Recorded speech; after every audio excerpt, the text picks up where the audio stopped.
So, uh, warm welcome to all the participants who are here.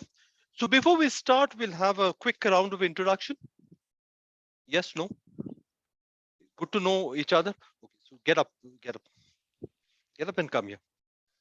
We're not going to sit there and introduce yourself. How does that work? I am introducing myself. So, come.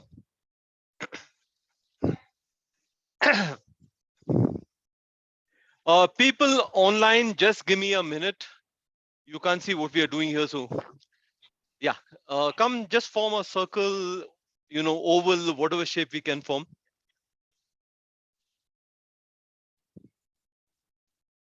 Yeah, so that just move a little so that everybody can see everybody else.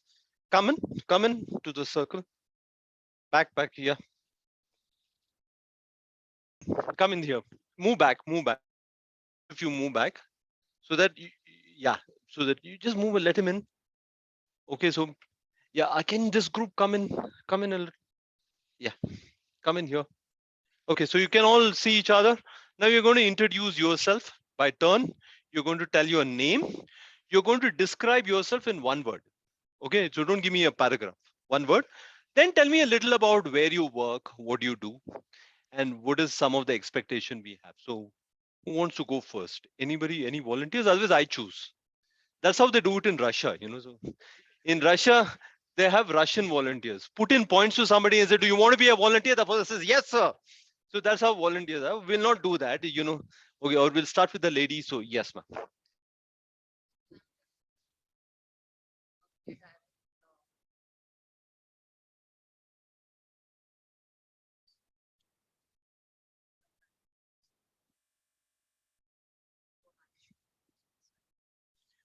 Describe yourself in one word.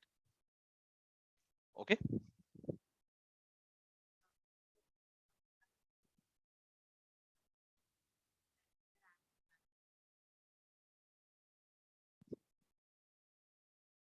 Oh, wow. Very modest. Okay. Okay. Yeah. Good. That's what they tell you in ENY? Uh, oh, okay. They're good people. Uh,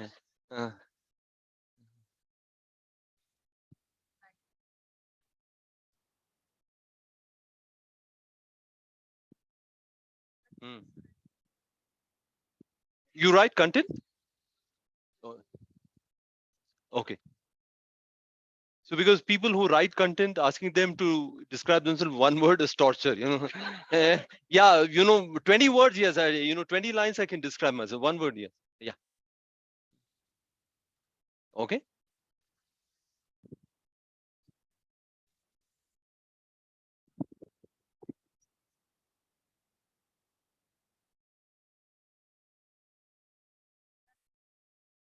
No, one word, one word.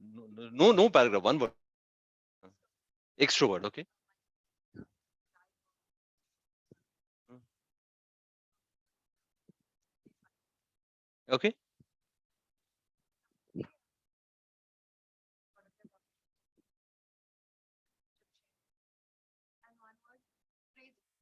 Oh, okay. Join the club. Mm,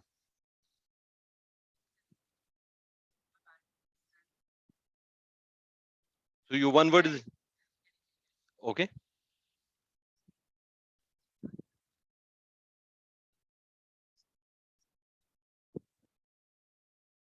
Okay.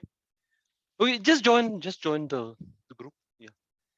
Do you know each other? No. Okay. Okay. Okay.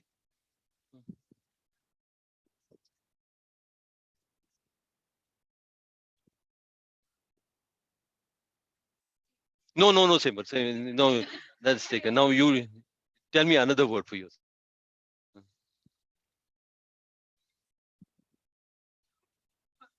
I'm sure you're a project manager. Lots of words. Yeah. Come on. Mm. Okay. Okay.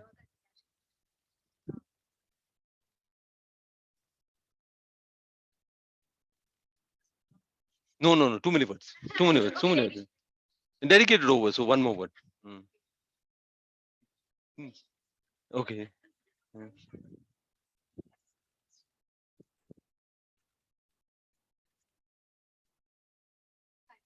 Okay. Uh, I want you to not be silent. I want you to no. No, I'm serious. I'm serious. Okay. Yeah. So please do. Even if you disagree, it's fair. You can tell me that I disagree. It's fine. Uh,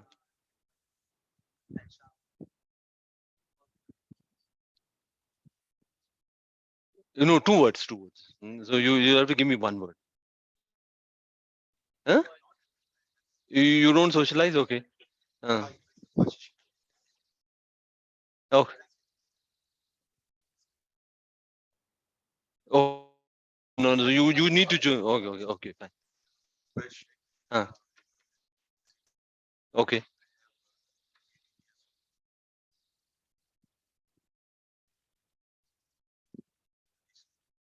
Okay. No. No. Pretty is not. Okay. You're straightforward. Okay. Uh, uh,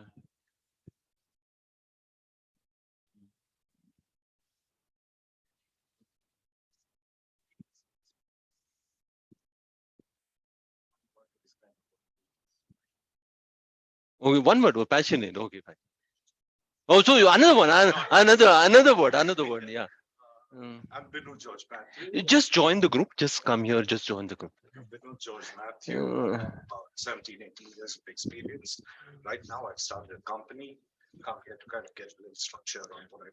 okay. Okay. Okay. What does your company do? Okay. Mm. Okay. Okay. Share of entrepreneurs, not too many, but we are. That is increasing. So we do have people coming in. In the last batch, your T1 people who have now in T2. There's a lady who runs a bakery business. Okay, so she runs it. So she came here to get a structure, get some ideas about. Okay, yeah.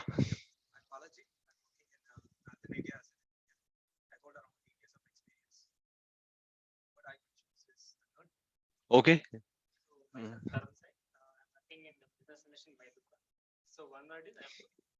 Foodie. Okay. Okay.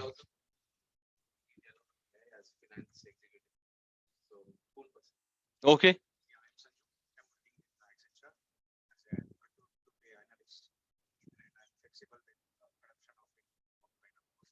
One more. Okay.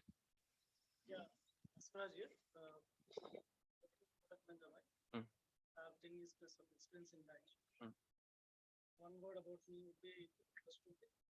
Okay. I worked with Kotak a long time back. So we'll. Mm.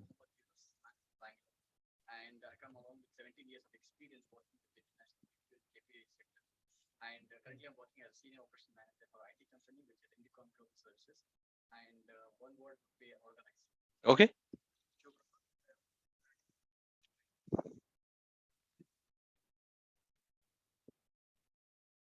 One word to describe. Huh? Unique. Okay. Mm.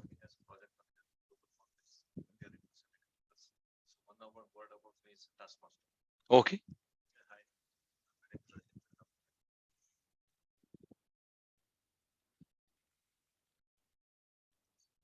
Okay. Mm.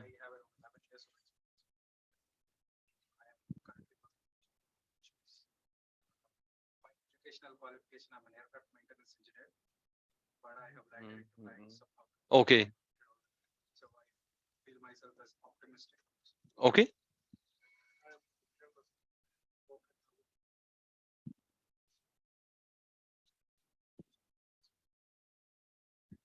Okay.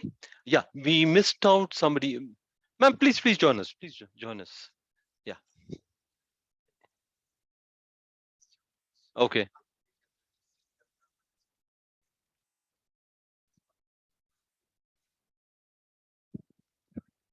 Okay. Ma'am, uh,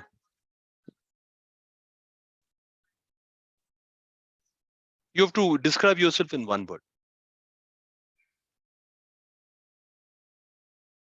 Tell something about you. One word. Something nice, of course. Okay. Fine. Okay. Now go back and I'll tell you why we did all this. Okay.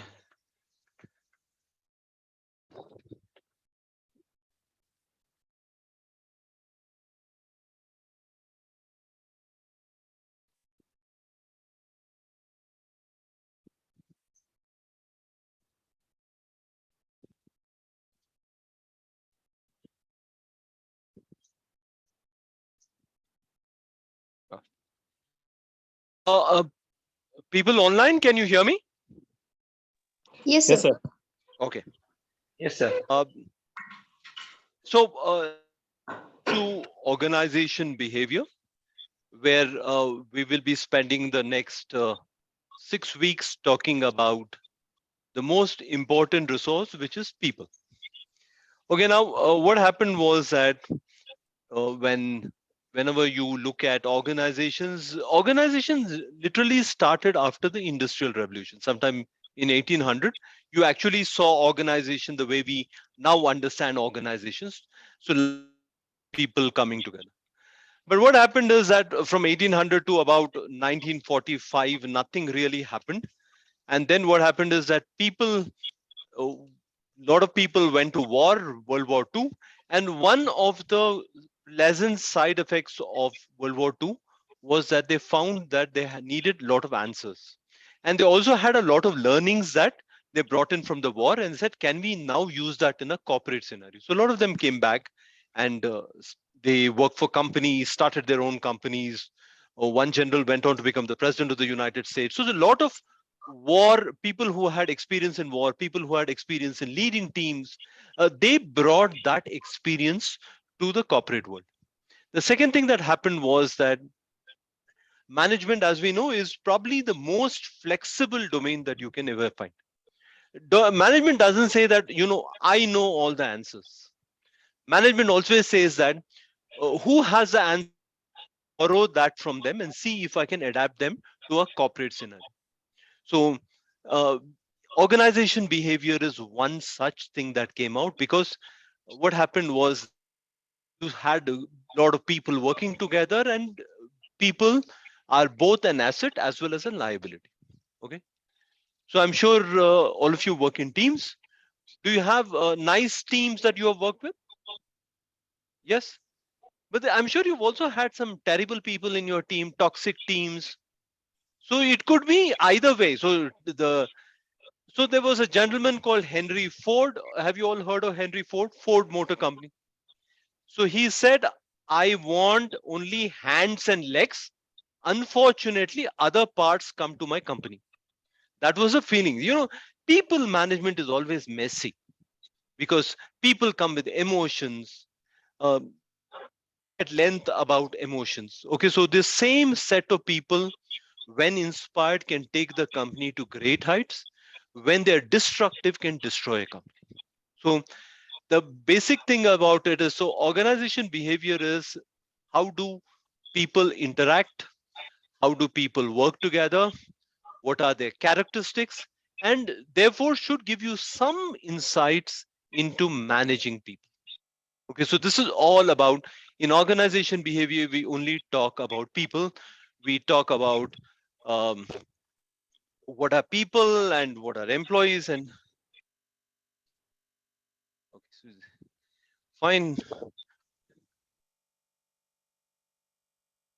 Now, the way we will talk about is that the first thing we'll talk about is look at people as individuals. Okay. And then we will look at people in groups, and then largely look at people in an organizing setting. So there are three different parts of organization behavior, like we'll talk about. The first thing is to understand human. Look a little about human behavior. Try to understand human behavior from a managerial perspective. So we're not getting into psychology, and though all this has been borrowed very heavily from psychology. Psychology, sociology, anthropology all have contributed to organization behavior. We'll look into that. Now, what has happened is that over the period of time, there has also been other studies that have been done in organization behavior per se. That has also happened. So we have all these things. The most important attribute today is collaboration. You can look at how many of you from technical field? Okay, so most of you, a lot of you. The others don't worry. Okay, just because I ask a question, it doesn't mean that I'm going to only talk to these people. I'm just the people, technology people. Have you heard of Gartner? Gartner reports. Gartner is a person. Gartner's reports talk about technology trends, and you can look at any report recently from Gartner about skill levels, not the technical skills, the soft skill required. Collaboration will be in the top three because when you have more and more of technology, when you have more and more of artificial intelligence, when you have more of automation, you have greater need for human beings to work together. So gone are the days when you can sit in your silo and work and people would say, hey, that's how it is. In any job that I can think of, there is always human interaction, you being able to work with. So if you can work with people well, half your job will be done. If you can work with people very well, then it is very likely that you will be very effective in your job. It could be any job, doesn't matter. So people skills are becoming more and more important. And if you have technical skills and people skills, you are a very effective employee. So if you have just one of them, then a piece of the puzzle is missing. You are not that effective. So if you are a person who is very good technically, and but you shout at people, you fight with people, you're really nasty, then people might tolerate you because of your extraordinary technical skills, but you will not survive for too long. So the human part, the ability to work with teams are the people. So I'll just give you an example. Now, does somebody know who became the CEO after Bill Gates and before Satya Nadella? Steve Ballmer. Okay, and what was Steve Ballmer's style of management? What was does somebody know about Steve Ballmer's style of He's a very aggressive person, very pushy, very aggressive person. You understand, in your face, coming and say, do it right now, that type of management. And Satya Nadella is exactly the opposite of that. More a listener, more a person who'll listen to you, try to understand what you're trying, reflect on that, see if you have value, that type of leader. Now, what happened is that when Steve Ballmer is a very close associate of Bill Gates, and he has worked for many years in Microsoft.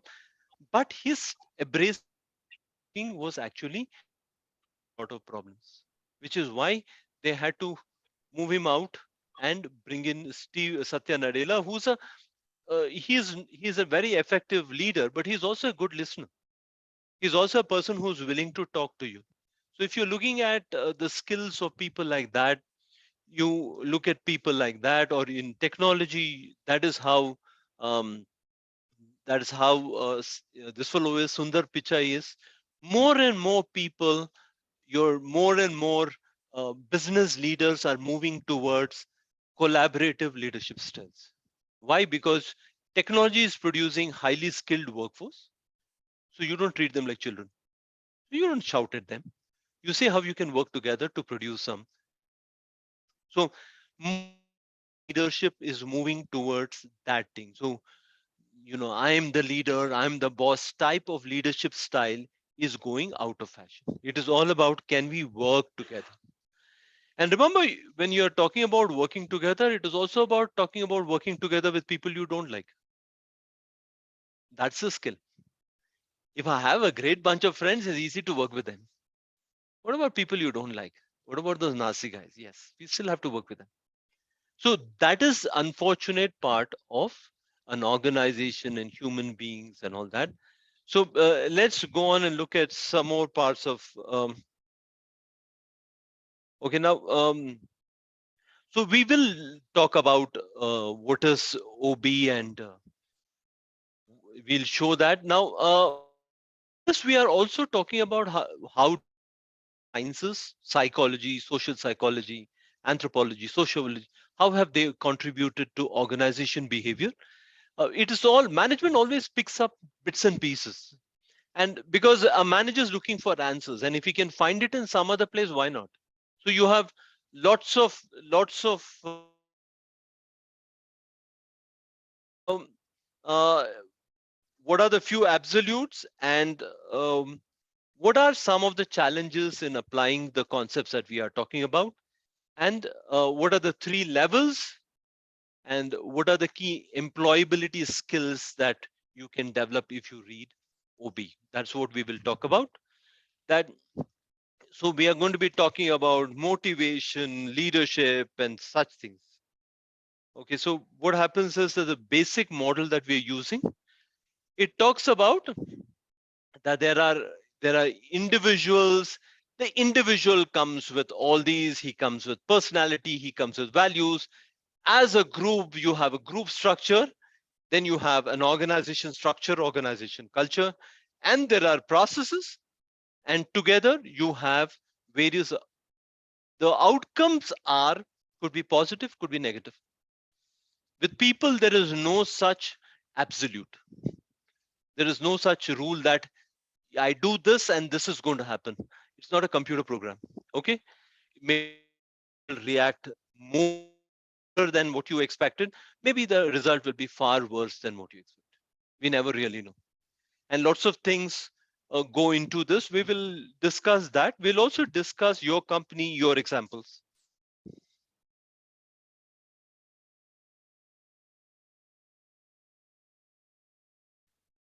So, some things about what, just to start the discussion on what good managers need. Is it a complete? Yeah, my introduction. Thank you very much. Okay, my name is Professor Sanjay Krishnamurthy. I teach organization behavior. I have been a functional hands-on manager for about 25 years before I became a professor. I teach organization behavior. And so a lot of my examples, I was working in Kotak among the many companies I worked. So some gentleman was working for Kotak. So I come from the industry. So a lot of my examples are the things I experienced as a leader. So since you asked me, let me tell you a few things. So I became a manager very early. Okay, so my first job was Xerox, and the Xerox at that time had a clear object. They, when we got recruited, we were told very clearly that in 2 years you will either get promoted or you will be asked to leave. Okay, so we had Xerox is a ruthless place, but we took it up. Some of us took it up. We were part of the journey of modernizing, bringing modern concepts to Xerox, which is what they were trying to do.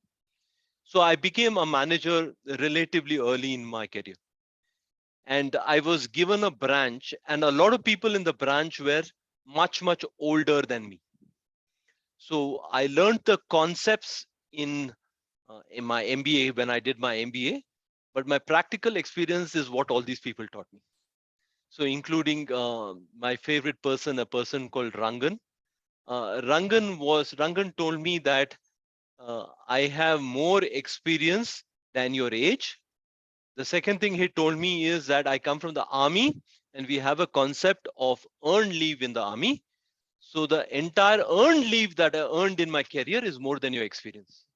So that was my introduction to Rangan.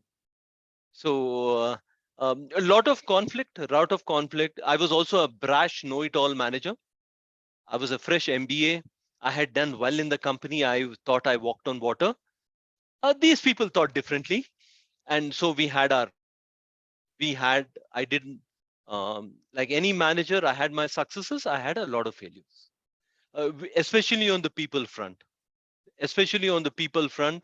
lots of things that when I reflect, I now say I shouldn't have done. Okay. So we made a lot of things, lot of errors. So all these, and also we'll talk about yours. A lot of you also work in teams. You also have your experiences. So we'll talk about all this. Okay. So that is what OB is. Now, one thing that OB brings is that it gives you tools, it gives you theories, it gives you structure. What it doesn't give you is a guarantee, because human beings don't come with guarantees. Okay, so the way I motivate him is not going to work when I try to motivate you, because they're two different individuals. So if you're a manager with 20 people, how many of you manage teams? Any of you manage? Okay, quite a few, man. How big is your team? Wow. Just remembering names is going to be difficult, right? 180, I can't remember 180. Oh, so you have you're okay. Okay. So how many people actually report to you? First, direct reportees? Okay. Okay. So you have large teams. So all teams have good and bad people. Okay. So for all of you, therefore, I begin with what I was told. First day I became a leader. Words of wisdom from my manager, something that I believe was the best words ever told. So he told me that there'll always be successful people, there'll always be unsuccessful. There are people who'll help you meet your target. Do you all have targets, budgets, goals? I'm sure there are deliverables. There are people in your team who will help you do it. And the people who will hinder, either because of performance or because they hate you, they will hinder that. Your job is to ensure that the task gets it done. How you do it is whether you will pamper the people who hate you, whether you'll be nice to them, will you nice is your concern. But finally, the job has to be done. Through these people, the job has to be done. The job is important. So so remember that as leaders, managers, you need to get the job done. Finally, that is what's important. So we'll talk about such thing, and we were talking about what are some of the things that are thought to be a good manager needs to have. There are many different views on that. There is no one view. These are some of the things. Now, what happened is that in the 50s, 60s, 70s, there was this concept of IQ. All of you know IQ, right?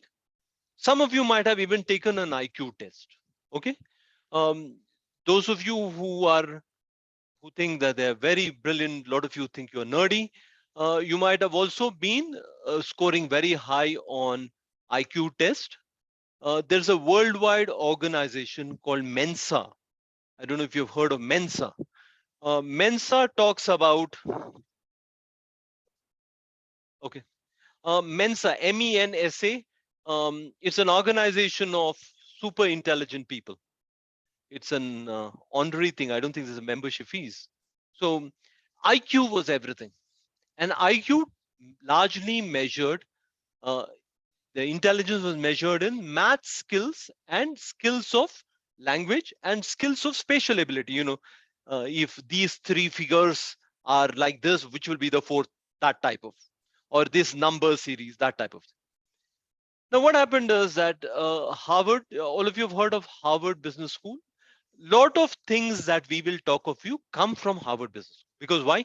Uh, we, for an organization like ours, an educational institution like ours, Harvard offers a lot of resources which are world class. So they collate it from other world class industry. This one, so a lot of case studies that we'll use is largely on from Harvard Business. So Harvard said, let's do what is called a longitudinal survey. Longitudinal surveys, same people over a period of time. So let's look at the same people. So they gave a bunch of high school students an IQ test and then followed them for the next 20 years. So everything was, once a year, they would call and check out on all, say, did you get a better job? Did you get promoted? Have you done all that? And they found that there was no correlation between people who were very brilliant and people who had done well in life. There's simply no correlation. And that is when this entire thing called emotional quotient came, saying, what about emotions, your own emotions? So emotion quotient talks about your ability to understand your emotion, manage your emotion, and at least identify emotions of the other party. If the other person is angry, do you realize it? If the other person is upset, can you realize it? That is what emotional quotient. So one quality that manager needs is about emotional quotient. Why do you think a manager needs emotional quotient? See, all of you deal with nuts and bolts of business, so you will have hard business goals that you need to this project done by this deadline, so much of productivity, so much. So you have stiff business. Why should we talk of emotion? Why do you think there is? There's people involved, and you know,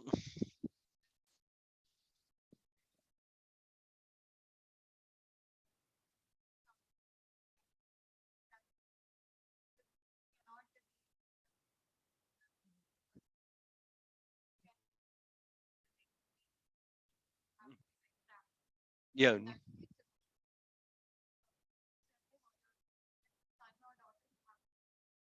yeah, absolutely, absolutely right. I agree with both of you. Now, if you want to motivate, inspire, you need to go to the level of emotions. That, if you can't motivate people by some intellectual talk, you can't give. Have you seen TED talks? Okay, so if the TED talk is very passionate, it stirs you emotionally. If somebody just gave you a formula, gave you a lot of tables, it's difficult to feel very inspired by that. It's inspired by somebody talking to you at your emotional level. So that is important when you're talking about teamwork, when you're talking about team bonding, team cohesion. Very important. Intelligence quotient, to the extent that you understand the business, the dynamics of business, that you don't really do dumb things. Technical competence, what is needed for your job.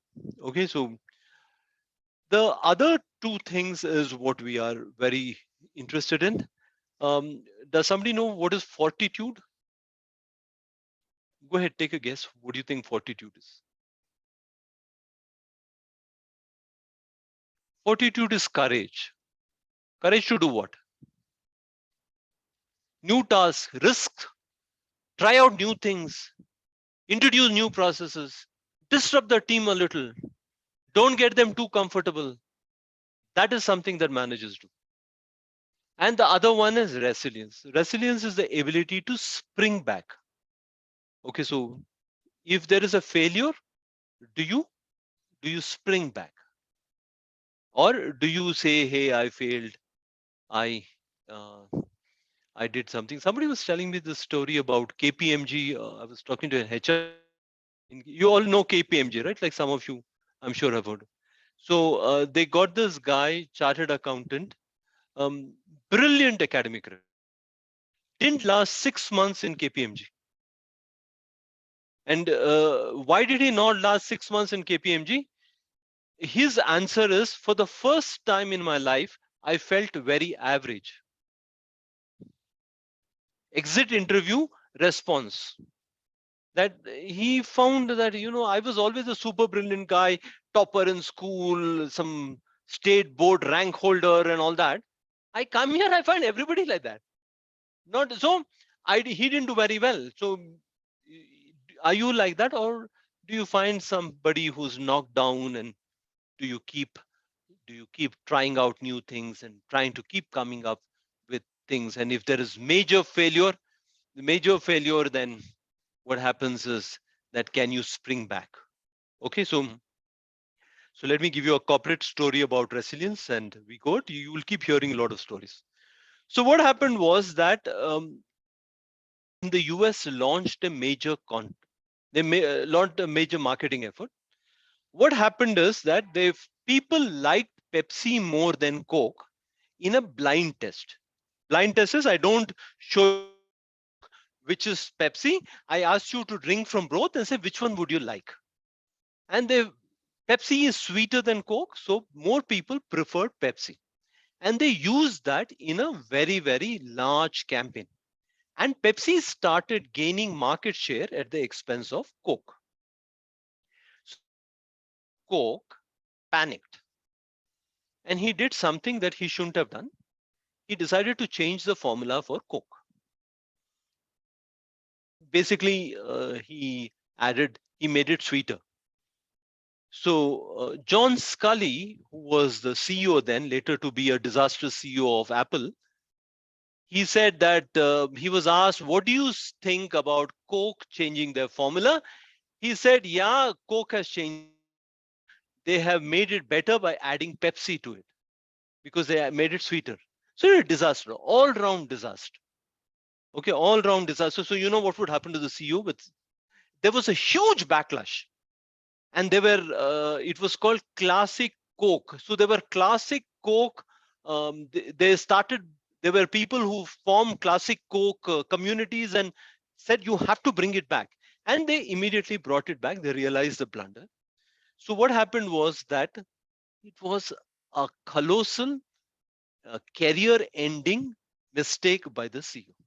Nobody survives this sort of. But this person left the company and came back again for his reasons. But he made a terrible mistake. In hindsight, that's not a mistake that he should have. But when he came back, he then crafted what is today's the Coca-Cola's winning strategy. So he made blunder, but he also came up with that. So the strategy for Coke was that Coke introduced was that he asked his top managers who are a biggest competitor. And they all said Pepsi, Pepsi, Pepsi. They said rubbish. That's not a competitor. Think again. So they thought and they couldn't come up with another thing. So he said our biggest competitor is water. Because what is it we do? We quench thirst. So the customer can either quench his thirst by drinking Coke or he can drink water. So what should we do is we should ensure Coke is available at every point where people are there so that if they are feeling thirsty, they drink Coke. And that strategy worked. And Coke has never looked back after this strategy. Pepsi has never come even close to beating Coke. The only time they came close to beating Coke was when they. This is resilience. You made a blunder. Everybody thought you are a stupid guy. People made jokes about you, but you come back with a winning strategy. That is what resilience. That is what managers need to do. Some managers, I can assure you from personal experience, you will do really dumb things. When you look back, you say, how could I have done it? But you will do those. The question is, do you look at it as a learning experience and move on? Or do you say, oh, I did this mistake and you start crying? So that is what is one of the things of manager. The second thing, do you understand what the organization is, how it functions, who does what? If you want something, whom to go to, that is organization intelligence. Do you understand how the entire organization? Do you know an organization works? So without understanding business dynamics, organization dynamics, a manager is not very effective. So do you network? Do you network with all the departments you need to? Do you know them personally? Do they consider you friends? This is what managers do. Effective managers build relationships. They ensure that things don't happen. So let me give you an example of that. Now, one of the best project managers that India has ever had is Mukesh Ambani. Now, Mukesh Ambani was I don't think he finished his engineering or he finished his engineering, came to India. His father said, build a big refinery. Okay, so he went there and he knew the name of every contractor. He knew who that person was. He knew that how does it look? Because he was talking to them at that level, at the contractor level, at the management level. So he didn't sit in his office. There was no office, it was a site. He could have built an office for himself. He didn't. He was there at the site talking to people. He didn't say, I'm the owner's son. He didn't say, I'm a chemical engineer from Stanford. You guys, he didn't do that. He said that the only way I'll get this project done is if I know everybody. So he said he built great he built great relations with people and he knew how to motivate people. So when they built the refinery at Jamnagar, the global consultant was DuPont. DuPont was one of the world's largest chemical manufacturer, one of the Fortune 500 companies. They were the global consultants because Reliance didn't have the know on how to build a refinery. Now, refinery is a terribly very complex thing. Lots of things to go. It has to come perfectly right. And DuPont were the people to do it. So any task, he would ask DuPont, how long will this task? So DuPont would tell him that globally it takes 4 weeks to do this task, but you have a very inexperienced Indian team. They have never done this. There are no experienced people here. So it'll probably take you 6 hours, 6 weeks. It'll take you 6 weeks to do the same thing. Mukesh Ambani says, I'll get it done in 3 weeks. Just watch. So DuPont would go away and he would call a meeting of all his direct reportees and he would tell them in Hindi, intentionally speaking to them in Hindi. All of you understand Hindi? I'll translate to. So he would tell him that गोरा कहता है हम inexperienced है, बाकी लोग 4 हफ्ते लेते हैं और हम inexperienced है, हम 6 हफ्ते लेंगे. आप क्या सोचते? So now no longer is it about refinery, it is now about national pride. And they would say, no, sir, we will definitely do it in 3 weeks. And they would go and try their best to do it in 3 weeks. Even if it is not 3 weeks, 3.5 weeks, 4 weeks, it would get done. So the refinery got finished in 9 months before the project due date. He also saved his father a lot of money, but commission much before because he was able to understand how does this company work? What is the pulse of the people? Motivate them. He didn't tell them, I'll give you more money. He could have done that. Instead, he said that these people are going to be motivated when I create an enemy, which is the white man. So this became a standing joke between him and DuPont. And after 6 months, DuPont would say that internationally it would take 4 weeks. I know you can get it done in 3 weeks. Okay. I know, fine. We accept that it can be done. It became a joke because he actually. So, do you know how your organization works? Do you know what drives your organization? How do the various pieces fit? So, that is another thing that successful managers do. Okay. So some of my stories are of people who you probably have never heard, but are great managers. And therefore, I keep talking about these great managers. Okay. So all of you know Tata Steel, right? Tata Steel was once headed by a legendary chairman called Rusi Modi. Somebody's from Jamshedpur, right? You have heard of Rusi. Tata Steel was. They still speak of Rusi Modi. I don't know, must be speaking about Rusi.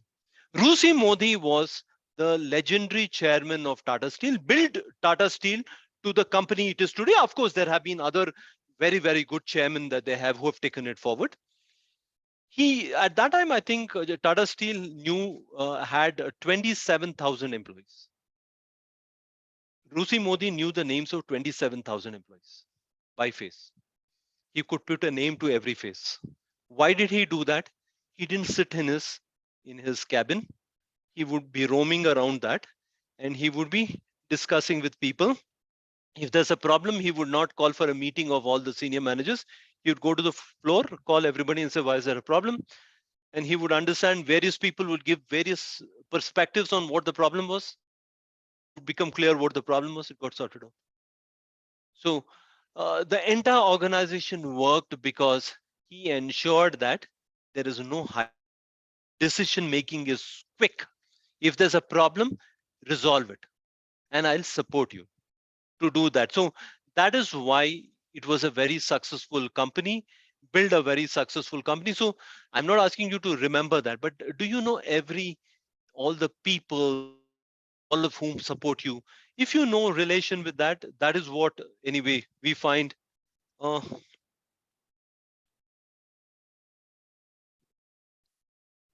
Now, what is organ? How do you understand? How do you understand that organization? How do you understand its importance of organization? That now, what happens is that do you, as a top manager, do you send out messages so that people understand what your strategy is? Do they understand and know what the strategy is? So, is the strategy very clear to every employee of your organization? So good companies ensure simple strategy everyone understands. So what is your strategy? For example, Steve Jobs was that we make cool products. So all of you put together has to come up with a cool product. We don't want run of the mill meat. We want a cool product. So his biggest criticism was, this is not an Apple product. So it is not worthy of getting a Apple shoddy product. I don't like it. So his strategy was very clear. Everybody decided to ensure that we collaborate to build a great electronic product which is never there in the market. That is what is a strategy. So when strategies become very, I think that is the problem that Tim Cook has been having, that his strategy, I don't think, at least I don't understand the strategy that Apple is trying to follow. uh, Tim Cook comes from a finance background, so excellent numbers, returns, all that great, but I'm not a shareholder of Apple, so I don't care. I used to buy Apple products. Now it is not as great as it used to be. So that is what happens when the strategy flounders, when you don't have a very clear strategy that people. So that, so the point is that, do you do you bring people? So are you willing to disrupt things at the top? Okay, and do you bring? So Richard, have you all heard of Richard Branson of Virgin Group? There's a Virgin Group. So what Richard Branson does is, he has a flourish, so he can do things which are dramatic. For example, when Virgin launched its airlines, as a Virgin Airlines, when it launched it London to Delhi. So what happened is that once the plane landed, there were three Bhangra dancers who were dancing, and there were one dancer among them who was doing dancing terribly, and everybody said, this is a great dancer, but he's dancing rather badly. And it turned out to be Richard Branson. So he does such thing. I'm not saying that we should do that, but is there a flair for the dramatic? Now, there was when Steve Jobs demonstrated the um, iPad. I think that is when it was delivered to him in an envelope, and then he opened it and he said, this is how thin it is. It can come in a. So that's how you. Why do we do things which are dramatic? Because it fires up the workforce, makes them do better. Okay, so uh, okay, so yeah, we'll talk about uh, that. Why do managers? A lot of managers are quite unhappy, and then so what we'll do is that, see, there have been lots of changes of management. Okay, so how many of you have heard of this phrase called Industry 4.0? Lot of companies, okay, your companies talk about 4.0. Okay. What about you? Same thing. Okay.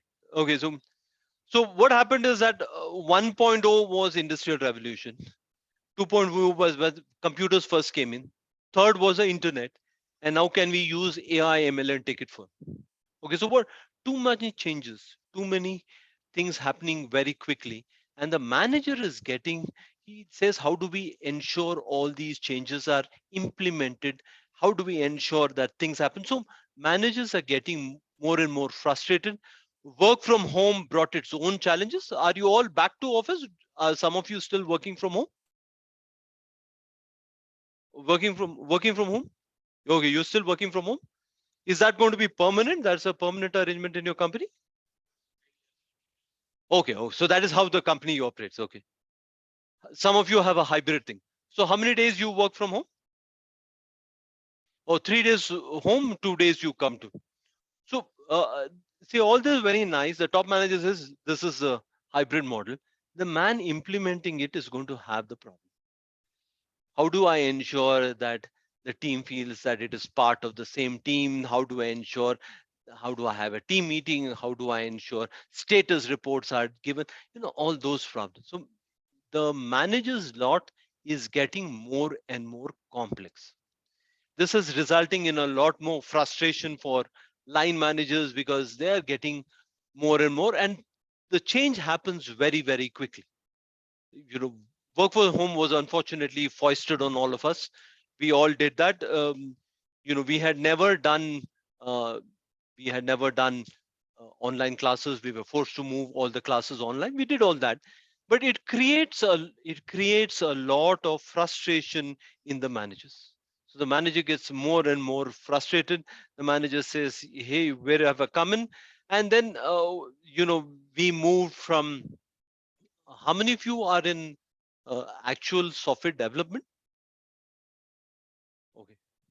Okay, okay, two of you. Okay, for the rest of you, software use or projects as such were something called waterfall that changed to agile. Somebody is a scrum master. Scrum, you were in, so your company follows agile. Okay, so you also follow agile. Okay, so if you, how many of you had actually worked in the waterfall and then to, okay, so was it easy moving from waterfall to agile? Waterfall was more logical. Companies are taking a long time to come up with understanding agile. Agile is a very different method of uh, actually coming up, writing code, and actually managing the project compared to waterfall was. Now, companies are finding it difficult to actually implement it in Toto. I don't know about your companies. A lot of companies that I know of, agile is sort of partially implemented. It's sort of mix of agile and waterfall rather than pure agile. So at least I would like to be corrected. I don't know too many companies which follow perfectly the entire agile model. Some things are done, but some things are left out because it's difficult. So all this resulted in new challenges, and obviously the manager being the forefront of implementation faced the brunt of the problem. So uh, the manager had to re-equip himself or herself with new things, lots of changes in the marketplace. We will talk about this as we go along. Lots and lots of changes. Okay, so finally, you're getting to a point where managers. So let's get to putting a structure to the entire thing. That so what happens is that a simple definition of manager is he gets something done through other people. Okay, so a manager's role is not to do things by himself or herself, get it done from other people. So what happens in a company is that somebody who's able to manage themselves very well is then made a manager and said, you need to manage people. It doesn't always work out the same thing because some people are more comfortable managing themselves than a group of people. So, but what happens is we have managers coming in and we have these things. Okay. The good thing for managers is that as long as they're going to be human beings, you always will need a manager. You will need somebody uh, to manage the entire thing, to monitor, plan, and to do all that. Some things can be automated. A lot of things can't. Okay, so what is an organization? So this is a very big thing, but it is a bunch of people who come together to ensure that there is a business objective that is met. So we are talking about business organization. We are not talking about social organization. You understand social organizations? Lunch is heavy. A social organization, non-profitable also organization like Lions Club or Rotary International and people like that who actually get together to do that. Or it could be a voluntary organization, NGOs that you were talking about. We are talking about only the business organization, though a lot of organization, the big ones, the big NGOs are actually um, they are organized exactly on corporate lines. So organizations like does somebody know which is some of the biggest organizations, which are the biggest NGOs in the world? NGO that all of you have heard of? WHO is an organization, like it's not a NGO. Have you heard of Red Cross? Okay, so things like that, or there is another one called Medicine Sans Frontiers, which provide doctors with in war-torn areas. They provide medical students an opportunity to work there. So it's a voluntary thing. All these are they are organized on corporate lines. So there'll be departments, there'll be people there, there'll be project managers. So there will be a a formal structure because they're pretty big. If you have an NGO which is really small, then it could be very informally run, the way a small organization will be run, a kirana store would be run. Okay, so now one of the one of the main things that one of the persons who actually put all these managerial concepts into a framework was a gentleman called Henry Mintzberg. Henry Mintzberg said that he looked at a lot of managers and he said that let's look at what are the main roles of a manager, and he said that um, there are three main roles that a manager has. He says there are interpersonal roles, managing people, there are informational roles, and there are decisional roles. So, what Mintzberg said that there are three distinct group of activities that every manager does. The first one is interpersonal, the second one is informational, and the third one is decisional. So a manager needs to do the three things. He needs to manage people, he needs to manage the flow of information, and the third thing is this person needs to take decisions. Okay, so let's look at all these three things in detail. In interpersonal, he talked about three things. So he talked about, first thing he talked about is that what that a role of a manager is to be a figurehead. So so just tell me who heads your organization? Who heads your organization? CEO, but who's the CEO of? So there is a person there. So one role of that person is to be the face of the organization. So one main thing that a leader needs to do is to be the face of the organization. Similarly, a project leader is the face of that project team. Somebody who's the head of a department is the face of that department. So this person represents the department in all the activities, but also in all the social functions or any other social events that happen in the company. This person represents. So obviously, if there's a meeting of all CEOs, your CEO will also go there and represent your company. Or if you are a multinational company and you have a meeting of all the CEOs of various countries, your CEO will also go to that meeting. So this is called a being a figurehead. So does your CEO also address all of you? Is there a town hall that regularly happens where he comes and talks to you about how the company is going? What is the okay? So that is what a figurehead does. So what does a figurehead do? He or she is the face of the company. Okay, so um, the okay, who's from Accenture? Okay, so have you met Rekha Menon? Rekha Menon used to be I think she's still in Accenture. She's still in Accenture, now the head of NASCOM. NASCOM is an organization of all these software countries in this one. So the she was one of the persons. So when she speaks, she's called President NASCOM, but she's also called whatever Vice President Accenture. So she also represents the company in all the things that he do. Narayan Murthy is also the face of Infosys. He's no longer in Infosys, but when he speaks, he is always associated with Infosys, right? In fact, he's popularly called Infosys Narayan Murthy. In Bangalore, we have a lot of Narayan Murthy. So to ensure there is no confusion, he's called Infosys Narayan Murthy. So he's the face of the company. Similarly, Azim Premji is the face of Wipro. So N. Chandrasekhar, Ratan Tata, the face of Tata. So uh, as a one thing that you do is you represent them. You talk to the press. You represent your company in various forums. You talk to the press. You talk to employees. You talk to other stakeholders. That is what a figurehead does. In addition to that, there are also ceremonial roles. They give awards, they give speeches, they attend functions as in the role of the CEO of the company or the chairman of the company. They also do all that. And that is the first thing. The other thing is to actually lead people, to motivate people, inspire people, to get everybody in the company to move in the same direction. Okay. What happens is everybody in the company follows different directions, then you have chaos. So one thing that they try to do is, can we all our efforts should be in one direction so that we get maximum. That is what a leader does. Can I lead you forward? Can I take you all forward?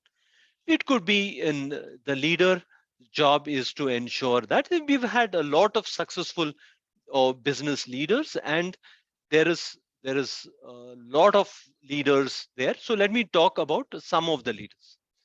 So like I said, one of the things that I do is to tell you about leaders you don't know about. The Indian companies have a lot of great leaders who unfortunately have not received any recognition. So there is a leader, I'm sure nobody has heard of him. His name is Nerulkar. Have you heard of Nerulkar? Nerulkar used to be the managing director of Mahindra Tractors, Mahindra and Mahindra. Okay. And he once went to a forum which had all the salespeople there and the managers and all that, and told them that there is only one thing that we have, one goal that we have in Mahindras, and we are going to become the world's number one tractor manufacturer in numbers. So people thought he was crazy. In private, a lot of people thought he was crazy. But in 3 years, he convinced people, motivated people, he planned and strategized and did all that. But in 3 years, Mahindra was and continues to be the world's number one company in numbers, not in dollar value, but in numbers. They are huge. They sell more tractors than any other company in dollars. The other companies like John Deere and New Holland, they sell, their values are much higher, so the dollar value is higher. But so that is what leaders do. They set audacious goal for the team to follow. So they said, yeah, let's do it. So that type of goal that we can set and ensure that does your do they come and talk to you about goals and what is it that the company is trying to do?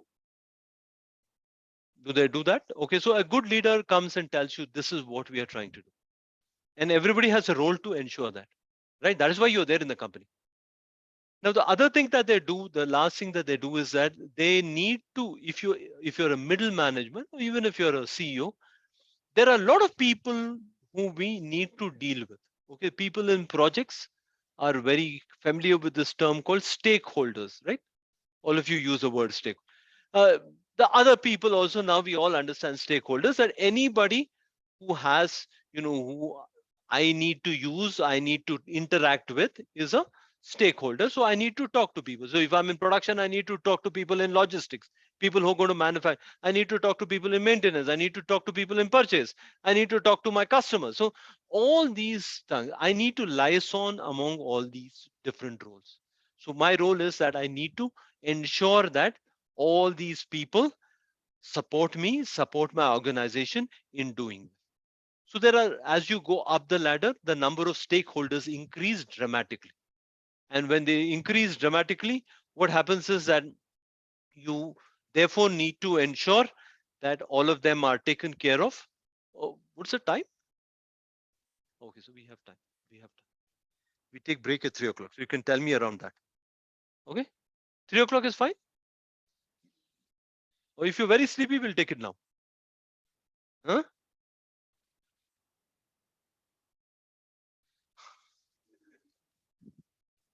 Somebody will now say this is negotiation 240. So, okay. Two things. How many of you want it now? How many of you okay? How many of you want it now? Okay, matter settled. Okay, you had a chance. Okay, yeah, you had a chance. This is what happens. You should have voted better. Yeah. So the other role that they play is that they play the role of a liaison. What has happened right now is that one of the big roles that managers need to do is to manage information effectively. What used to happen in the past is that there's going to be very little information. From that, we have moved to too much of information. Now, the manager's role is, can I ensure that people have the information that they require to do the jobs? Do I give them everything that they are? So there's too much information, they might miss a few critical information. Do I ensure that they have all the information? So that is what, so I monitor, I'm the nerve center, the center fulcrum all the information comes to me and I ensure it is then distributed effectively so that people get the information they want. They don't get the information that is not required from them. So I monitor and disseminate. These two are related functions. So I monitor the information coming to, and also disseminate is I distribute. I distribute the information that is coming to me, and that is another role that manages. So do you all get enough information? No? Okay, who said no? Okay. Okay, how many of you have gone to meetings wondering why you're there? All of you have gone. That is what happens when you don't get information. You get meeting invite and then you go there and say, what's all this? So that is why dissemination is important. Shouldn't have that if there is dissemination. Okay. In Google, they have a rule that you can walk out of a meeting if you feel it doesn't make sense to you. So people walk out of a meeting that if they feel that they're not. So it is about how do you disseminate the information. It's becoming more and more important that information is given. Too much of information, too much of the, do you have a, a website or an intranet or something where there's information? Do you all have that? Some sort of a website or an employee's website where things like HR policies and all the other things are there. So you have that, and there are flood of mails. How many mails do you get in a day? You get about 100 mails. You 10, you have a good organization. That's the right way. Not too much. In a right way, because if there was something he had to done, somebody would call up and tell him that, look, you have to do this. This is urgent. Rather than send a mail and hope he'll read it. Okay. Nobody, you don't get mails from HR, from quality, fire safety, some health bulletin that HR is sending out. So you get a lot of that. And then you have to add to this confusion, you have official WhatsApp groups, right? Okay, so there are two WhatsApp groups that exist because you need to talk to each other. That's a very convenient way.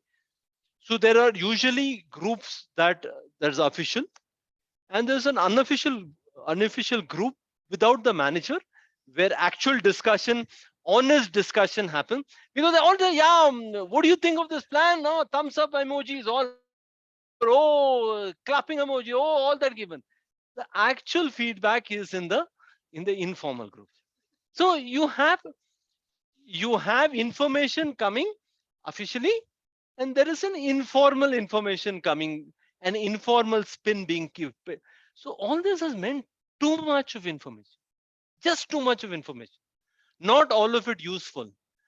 A lot of people really don't get information. So Wilsberg spoke about this many years ago, but it's becoming more and more apparent that the informational needs of an organization, how do you ensure everybody gets the information? So suppose you're also operating on very tight deadlines. Okay, so uh, somebody said they were working in Amazon, but they're in the content team, right? So Amazon logistics work on very, very strict deadline. Amazon, Target, in Bangalore, all these, Flipkart. So if the information is not properly distributed, you could have a problem. So this is becoming a big role for the manager to actually ensure informational needs of people are met. Now, the manager speaks on behalf of the team and therefore is the spokesperson of the team. He showcases the achievements of the team. He highlights the problems, issues, challenges being faced by the team so that action could be taken. So that's one thing that managers do in meetings. So what they do is, does your manager spend a lot of time in meetings? Obviously, okay. No, okay. No, what does your manager do then? Huh? No, no. Does he spend a lot of time in a day in meetings? So one thing he's doing is he's acting like a spokesperson. He's going there to talk about your problems. He's going there and telling you, hey, you know what my team did? They've done all these great things. Otherwise, the organization will not know.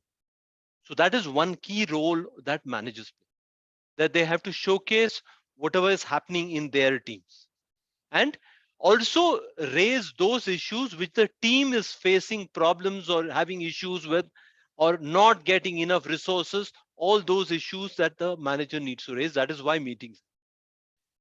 Okay. So those of you who feel manager is always in a meeting, the poor chap is actually trying to help you out by doing all this. Okay. So because those of you who have been there know that you can't virtually meet. Without a meeting, you can't resolve things. It's easier to just sit around four people and say, what's the problem? Okay, I say this, you say this, come up with an action plan and finish it off, rather than exchange some 20 emails, each person coming up with a different email. So that is why meetings are happen. But the manager acts as the last category is the decision making thing. So the manager main role is to be able to take decisions. One main role of a manager is to act as an entrepreneur. Nowadays, we use the word intrapreneur, that he brings all the skills of an entrepreneur, but he's an employee of the company. He treats that as his own, and he treats that entire company as his own, and he acts as if it is his own company. What that would do is he would take decisions which are always in the benefit of the organization. Why? Because I'm an entrepreneur. I want things to grow. I want things to do. So I think like an entrepreneur rather than thinking like a, a person who is just. So I take decisions quickly. I move when I see an opportunity I think is good. I take actions to leverage on that. I do all that. So that is why we call them intrapreneurs right now, because they're acting like entrepreneurs. The best people are people who believe that. Okay. This is not to say that the company is yours, but you act as if you're the owner of the company. And you ask yourself, would you take this decision if you were the owner of the company? If you were the owner of the company, would you spend 2 hours looking at Facebook, WhatsApp, having long tea breaks? Question to ask yourself. Question to ask yourself. Is there a, I'm not telling don't do it, left to you. Now, the the biggest role that a manager takes is that how do I use my resources effectively? Okay. No company will have absolute surplus resources. We always work in a scarcity mode. We always think, okay, if this project takes off, then we will recruit more people.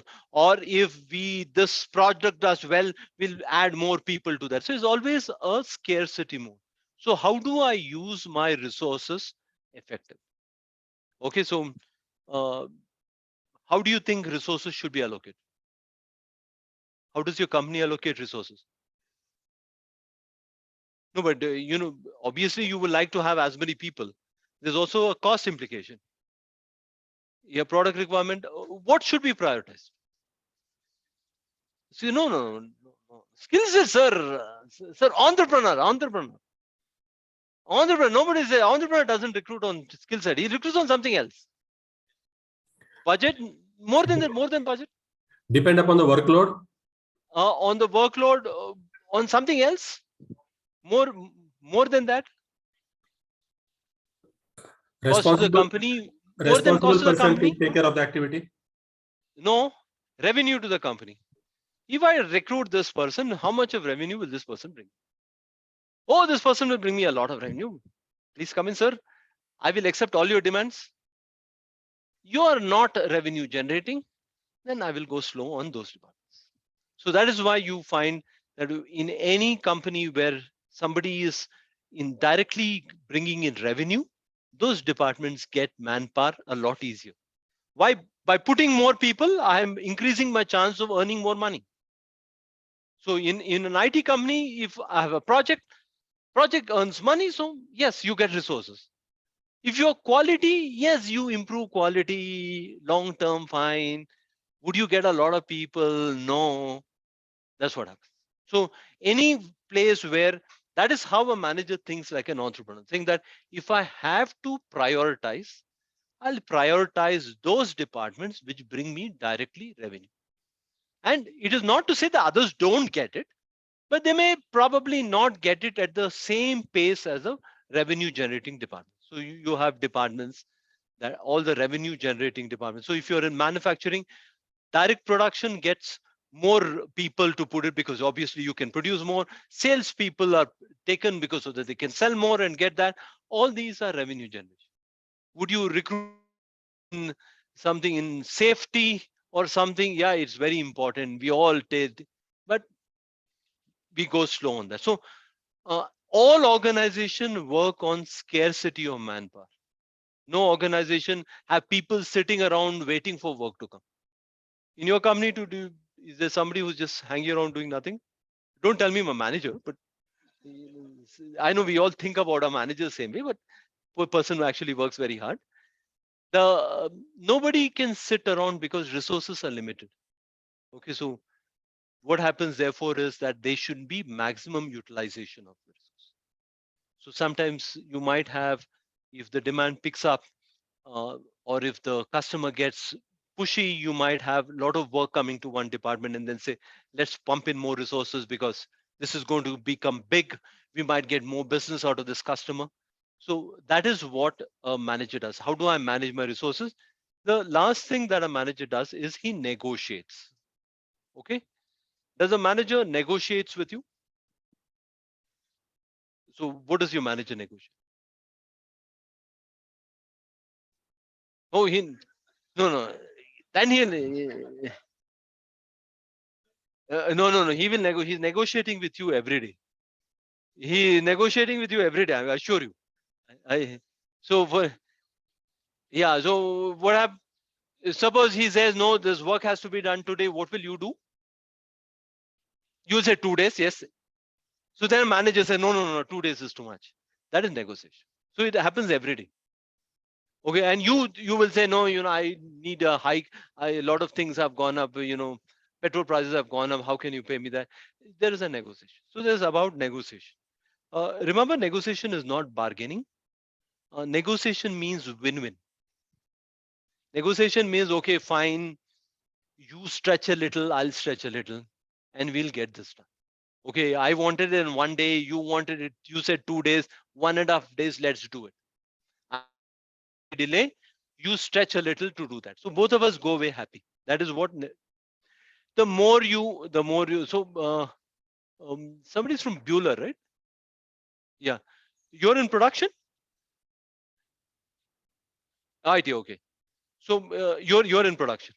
Okay, so a lot of negotiation with the union to get the job done. How is it now? Okay, they support you for all production issues. Also, they don't do that. But whatever workers, they cooperate with whatever is the plan that is there, the planned. Okay. Oh, they discuss that and say, okay, we like this, we don't like this, we wanted increase, decrease. All that is there, or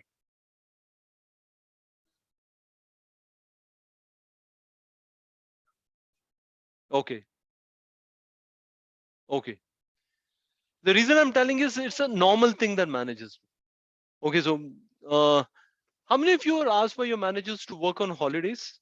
Not every day, not every holiday, but sometimes when there's a lot of work. Lots of managers do that. Are you very happy doing that? So, yeah, they'll give you comp off. They'll say, okay, I'll buy you lunch and pizza. We'll have pizza there. Or we'll do something. Please come. So the manager negotiates. The manager can crack the whip, but they don't because they also want you to be happy at the end of the day. So they negotiate with you. They say, okay, whatever the poor manager can figure out, will keep you happy. They'll say, okay, we'll do that. We'll give something else and ensure that the work. So negotiation is a part of that. So these are the roles that Henry Mintzberg said that every manager does. We keep talking about Henry Mintzberg is that for the first time, he actually studied various managers and put forth roles that are universal. Virtually in any job you will find all. Okay, so this is what the dean of our college does. This is what the and major in an army would be doing.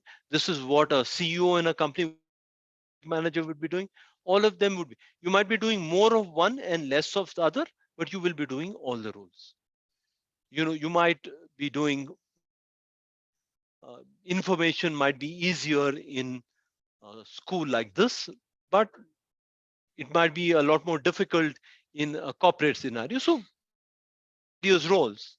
Okay, and does your manager is he negotiate well when you put on your papers? Does he give you a good hike? And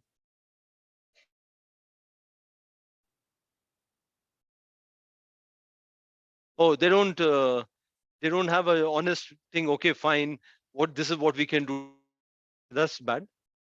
So these are the various roles that Henry Mintzberg did, and now let's move on to the.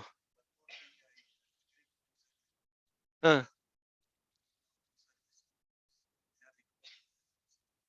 uh,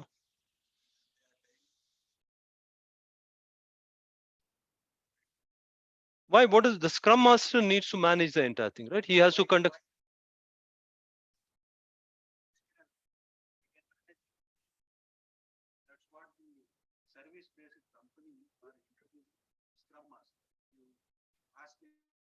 Become a Scrum Master.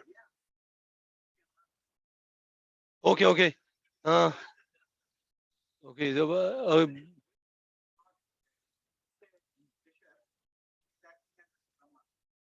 Yeah, so, uh, I can understand some companies do that. You try to, but I'm no expert in agile, but I would personally, the little knowledge of have it would be a disastrous thing if you have a person who does not understand agile, does not understand business dynamics, does not understand how operation happen, how does the project management happen, and you say you're the master. Okay, you manage this entire thing.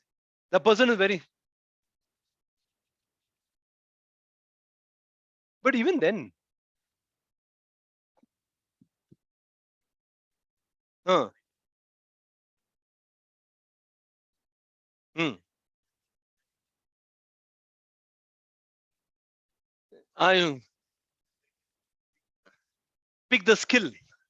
You say I want this skill, and the recruitment team then looks at the skill, and they say, okay, we have 5 people who will interview them, and I know, I know that. There used to be a manager who would call employees by their employee ID. Shocking thing. He would say 114 did this. I said, no, not 114. That person has a name. You can't dehumanize. So this is all about an F. They're not robos to call by numbers. The worst thing to have that um, those name cards you have. So it sort of dehumanizes you. So okay, now we'll quickly look at the other skills. So, but my own thing to use, I sympathize. I think it's a wrong thing. Every No, they are wrong. It's a wrong practice. I'm not saying all their practices are right. I think it's wrong. And we always have this problem of short-term gain and long-term loss. This the problem in a service company is the project is so short, maximum about 6 months. How long would be a duration? Huh? Okay, okay. That would be a lot stabler because you need to have ensure things happen for 10 years. But if you're talking of a 6-month project, then you do things, push people hard, treat them badly, get your job done and go. As long as the customer signs off, it's fine. Right? That's all the manager. But what happens is it catches up on you. It is finally a limited pool. So right now it is there, but long term it happens. That's what happens with a lot of people. They get stuck. So yeah, please. Hmm.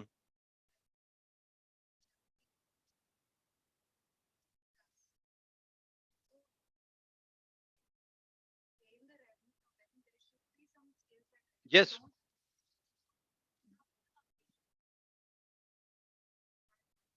No, you go only by skill set. Hopefully, the HR team and the project manager should have checked the skill set and agreed on the skill set. But yes, you could go wrong. I might think that somebody is an expert level in whatever, in Java or in Python, somebody is an expert level. Because why? I just interviewed that person for half an hour. How much can I do in half an hour? and that person spoke very well. So I said this person, and I find that this person is actually a beginner. Yes, the project will suffer. There could be huge mistakes that could happen. So that is the resources could go, or I might think somebody is very good when that person actually is not.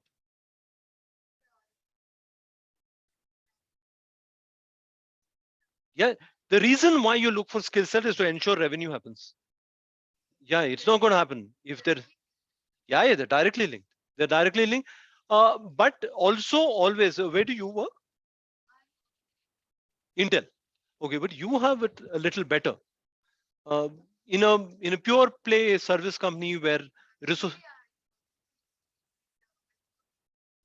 uh, okay, you're from which company? USD. Okay, okay, that's a okay. Yeah, yeah, okay. So so what happens is that in they try to do with minimum resources. In a service company, you try to ensure minimum resources are given and maximum profit is generated. So project manager is incentivized on the basis of the revenue they generate. More resources, less revenue. So they try to squeeze out more work from existing people rather than actually taking on. Yeah, you can. Or you can take home more money. So Intel would have given you a contract and say, for example, I'll give you a whatever 100,000 US dollars a year. Now, if I use resources and they only consume 10,000 US dollars, 90,000 is profit for me. If I spend another 10,000, everybody's life is going to be user, but less money for me. So that is what is. That is another thing, but it is also about supply and demand. You're able to recruit decent people at about 3 lakhs of, but I think it's gone up now. Has it not gone up? No, no, because that Infosys 2.5, Wipro 2.5 has remained for about 10 years now. The fresh engineers, TCS, no better. That now it is 3.5. Okay. After about 10 years, they have increased it. Okay, 3.5 is what a fresher gets. Okay. Okay.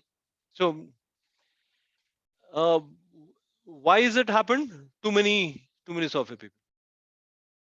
Too many software people. Resignation. So you keep moving from one place to another. A lot of attrition, dissatisfaction. All of it happens. So you have all that being done, right? You have artificial promotions being given to people to just keep them happy. So the bond is another. The latest thing is that uh, promotion bond. Promotion bond is that okay. Now I make you say, for example, I make you team lead. Then you give a bond saying that I'll not leave for 2 years. I'll not show this to another company and get higher salary. So 2 years you work for me. So that all these are bad thing. But I agree, not a healthy thing. Okay, so get through the rest of it. The main skills we talk about it, conceptual skills, um, and okay, okay. There is a gentleman called Lutyens. Lutyens also, Fred Lutyens have also written a beautiful book on organization behavior. One of the, so he said that Lutyens said that there are four Lutyens, Luthans, Fred Lutyens. Okay, I'm sorry, the book that we will follow is written by a gentleman called Stephen Robbins. Organization Behavior by Stephen Robbins. If you go to LMS, you will find the syllabus and you will find the name there. Organization Behavior by Stephen Robbins. I I don't remember the edition. The latest edition. What was the 18th? Yeah, not too much of difference between one and two. You can look at a very old edition, but primarily we follow Stephen Robbins the thing. Don't There are two books that he's written. One is a global edition. So the concept is the same. You can either use that or use the regular Stephen Robbins. So Fred Lutton's is the other book that's good. We don't use that. Now, he said that a traditional manager does, there is management, communication, human resources, and networking. Okay, so if you're looking at this and you're looking at, um, you know, yeah. So if you're looking, let me just close the.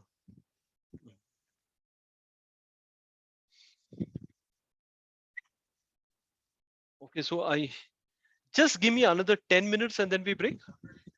Okay, so just give me another 10 minutes. I'm sorry. I'm sorry. Sorry for my. Okay, now if you look at successful manager and effective manager, what is the difference in the pie chart? Where do you think the differences?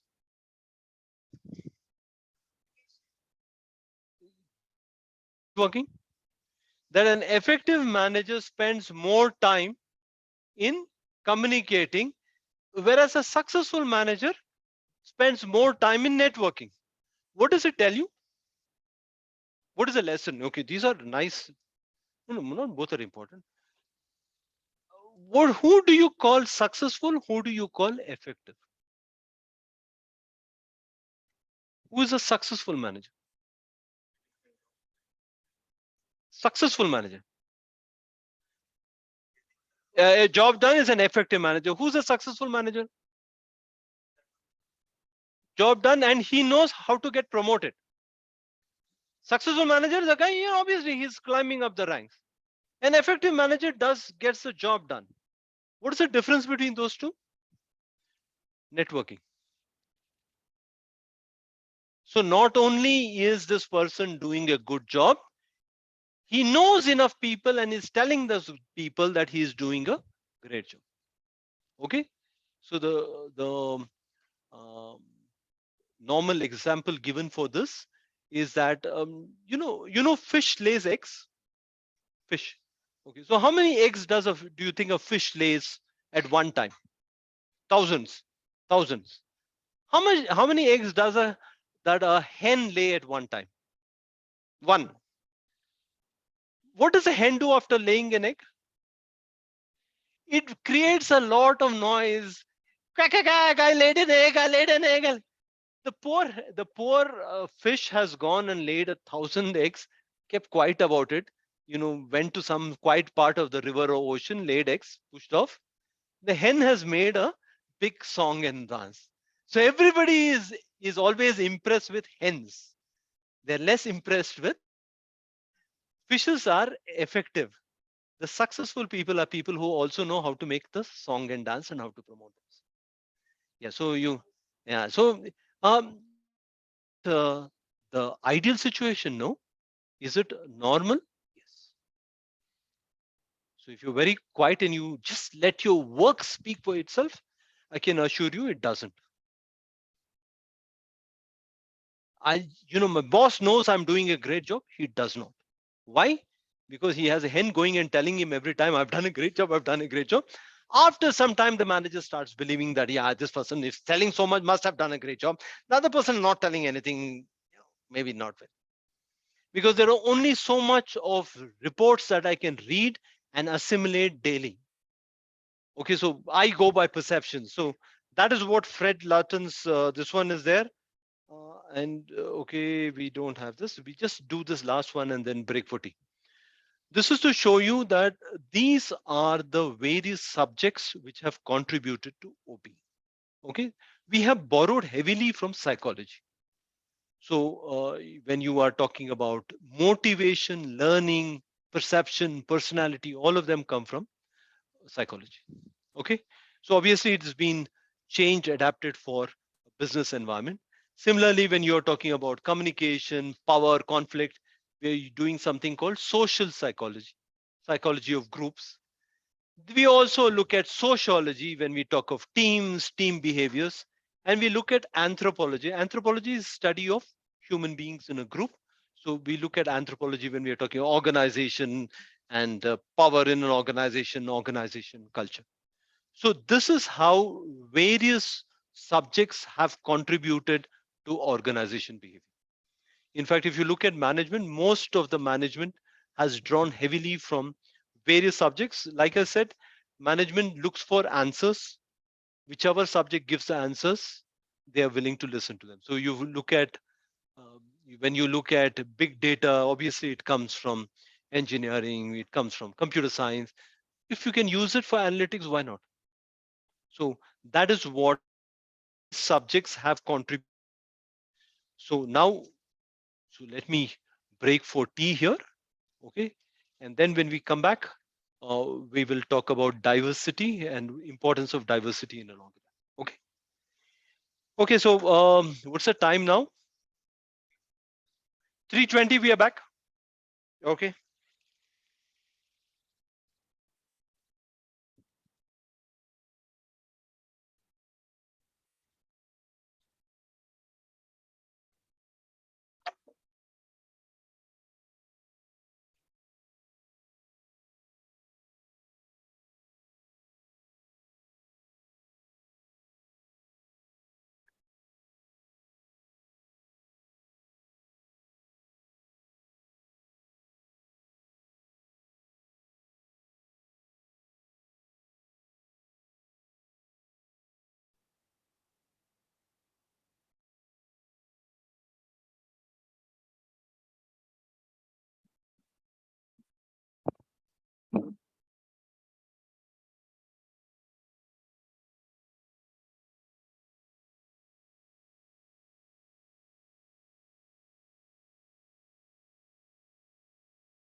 Can you hear me?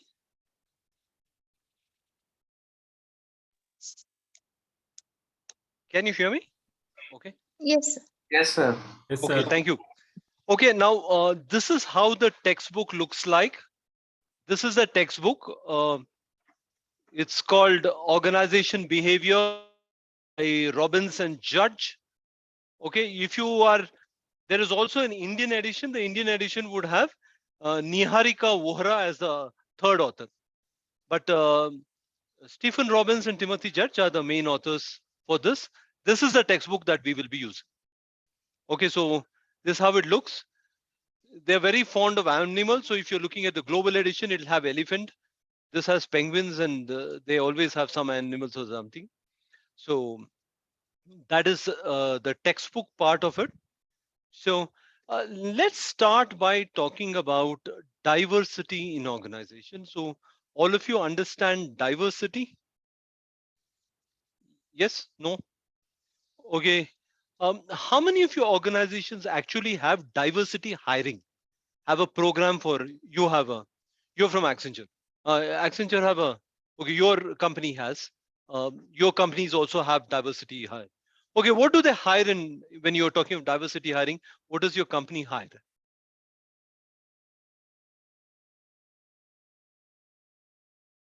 Okay,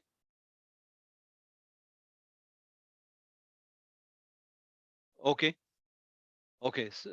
Okay. Now, so the question is that every organization today wants to get diverse. They don't want people of only one type. So my question is, what happens tomorrow if I start a software company and say that I will only recruit males who live in South Bangalore? That is my target audience, and I will only recruit people who are from South Bangalore males. So do you think it will be a successful organization? Why? But that's why I'm asking, why should there be diversity? There are good software engineers in South Bangalore, so I'll recruit all of them. And if a lady recruits, I'll say sorry. Or if somebody comes from Whitefield, I'll say sorry. I'll only recruit from South Bangalore. What? Yes. And with that mindset, because they have the same mindset, they have what? No, growth is different. Ideas are ideas, approach, all of them are limited. So you want new ideas coming in. And therefore, companies have started this entire thing of diversity. Okay, so you have diversity programs. The biggest diversity program that is there. Okay, so we'll discuss about this. So let me just talk of a few companies and what they have done with diversity. Now, the biggest diversity program is by IBM. So IBM wanted to bring in more women into computers. And they said, let's go. So how do you get more women into that? They advertise saying women, they got very less advertising. They got very little response to that. So they said, why? Why are they?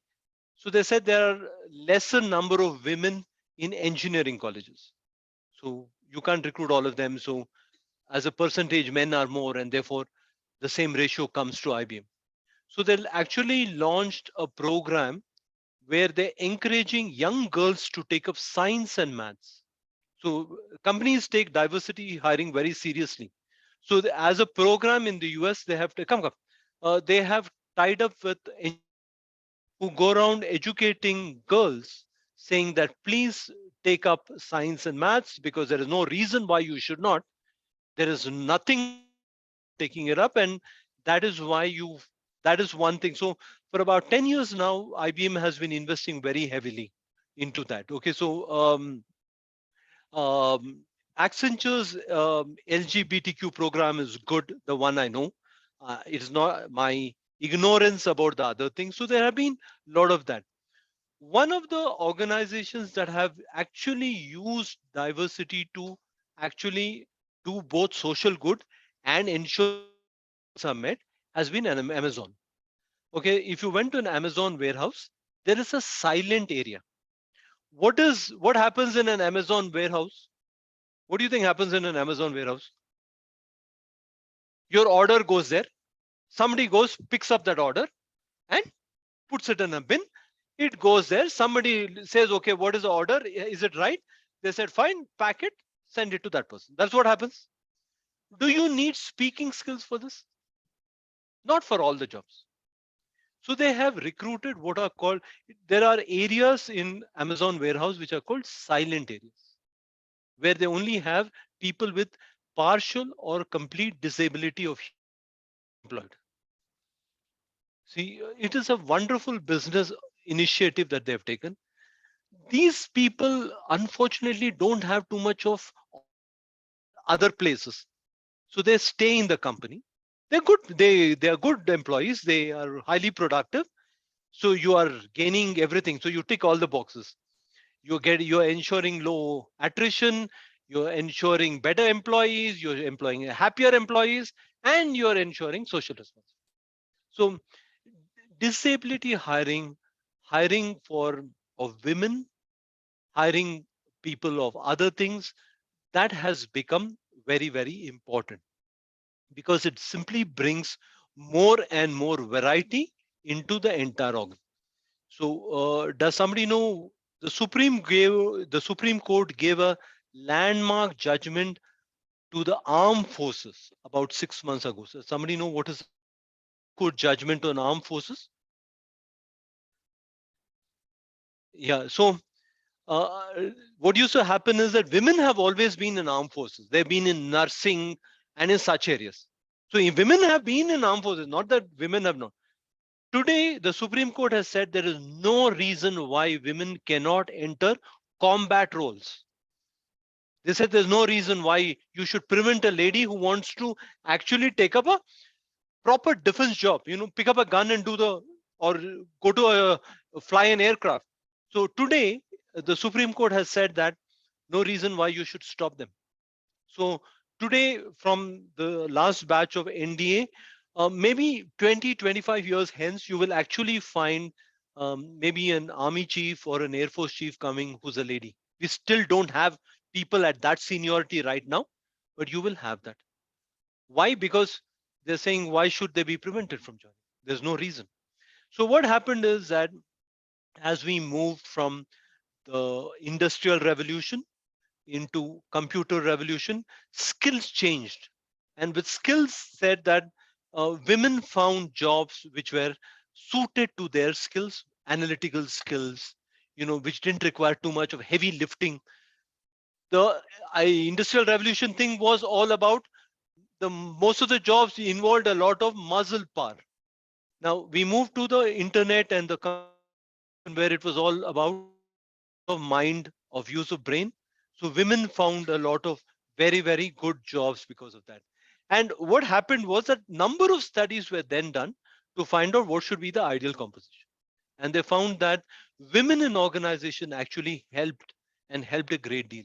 Okay, so brought in extra skills to that. Okay, so what do you think was the extra skill that women brought? Let me ask all the women. I'm not being sexist, so please don't pounce on me.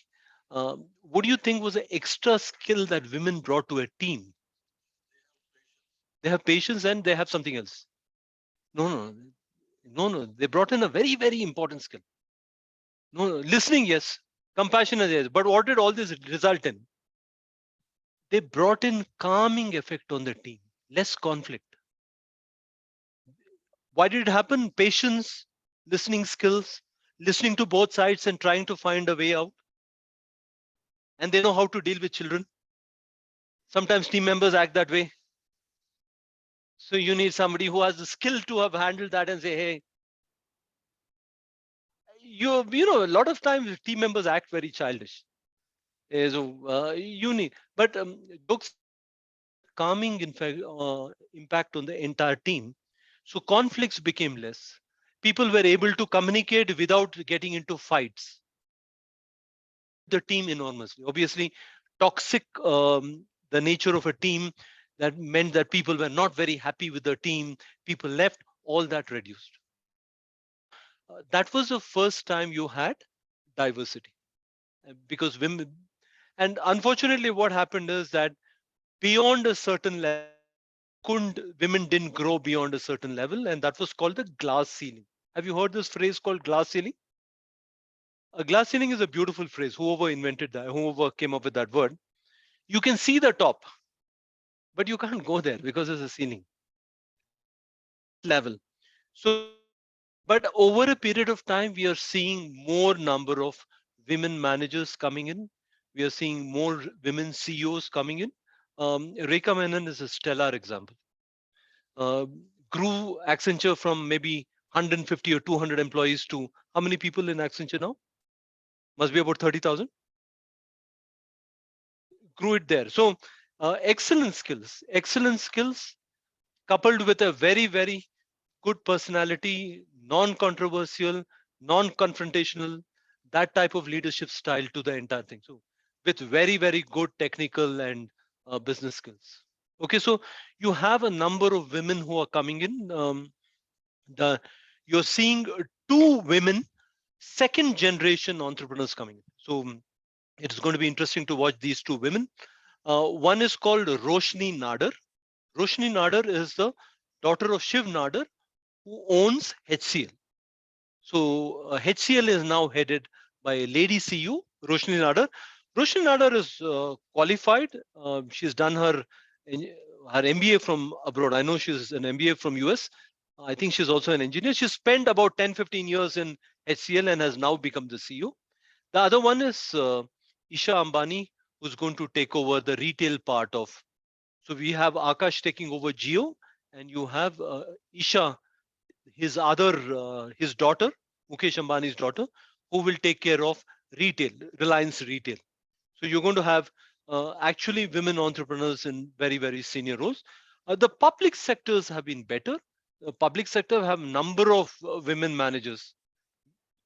Banks, for example, have had many, many CEOs.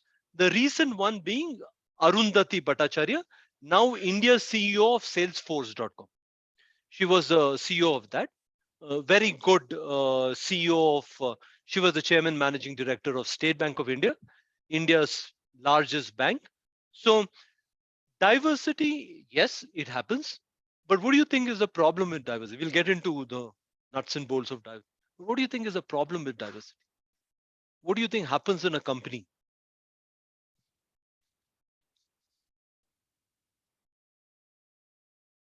Okay. Huh? Every company says we want diversity. And then do nothing about it. If you want conflict, you want somebody to come say, hey, you're wrong, I have a different idea. That's not necessarily a bad thing. Because what happens is everybody is nice and comfortable. You need somebody to disrupt that and to say there's a different view. Okay, so you could have, we'll come to what is deep level diversity, which is exactly that.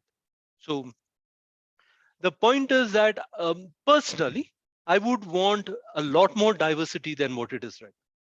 That is what, if if you all go up, I'm sure you will in a few years grow into in your organization, push for more diversity. Okay, so you're going to have that, and you're going to have that great thing. So, without getting into the controversy, have you all heard about this Agni Veer scheme by the government? People don't understand that you're going to have wonderfully trained people coming in. Organizations are going to get ready-made people who are trained and who have been through so many situations. That person is ready to take on any challenge. He can easily lead a team of 4 or 5. He would have led teams of 100 into some very, very difficult mission. Managing 4 or 5 is going to be easier. So you're going to have some really ready-made people, Anand Mahindra has already given a statement that I'm willing to recruit them. You will see a lot of things, because that is what we want. We want people who are trained, who have gone through so many different situations, and who will come and tell, hey, what are you doing? Nothing. I'm going to change this. You want those type of people. So it is not just about female or people from different regions. Um, does your company also intentionally recruit people from different regions? Yes. Yeah, that comes under diversity. Okay. What about people from other parts, say North India, for example? The now it has not been very successful because a lot of them prefer to go back for family reasons. So that has been a mixed bag. This recruiting people from other parts. We are seeing expat recruitment, people coming in from other countries wanting to get India experience. So a lot of people come in from Southeast Asia, for example, wanting to do that and come here and work for a few years and go back. So you're seeing that happening. So all that is all that is good. So let's look at what is diversity, how does it help an organization, and what are the types of. Okay, what is diversity? Diversity, yeah, all PPTs will be shared. Yeah, it'll be given to you. Don't worry. All PP, the complete set will be given. No problem, no problem, no problem. The entire PPT will be shared as it is. Now, what is diversity? That you have people of different demographic tribes. So you have people of different age groups. You have people with different gender, of different religion. Um, so all any demographic characteristic that you can, there are different regions. So you have people coming in from all that who will ensure that you have a very diverse workforce coming in. Why? So that you have a multitude of opinions, multitude of experience coming in, so that there are new ideas that come in. There are absolutely new ideas that come in.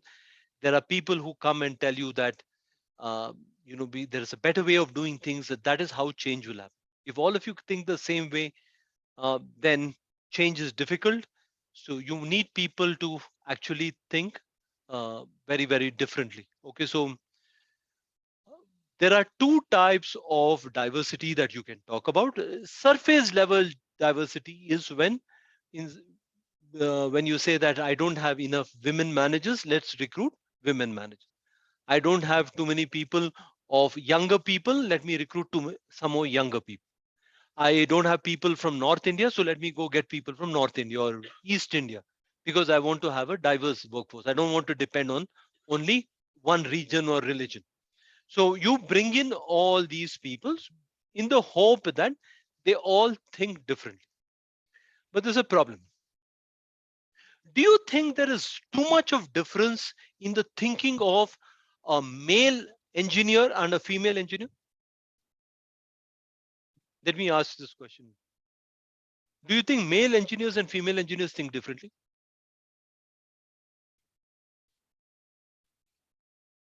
No, no. Oh, okay, we can differ on that. But my personal opinion is no. Why?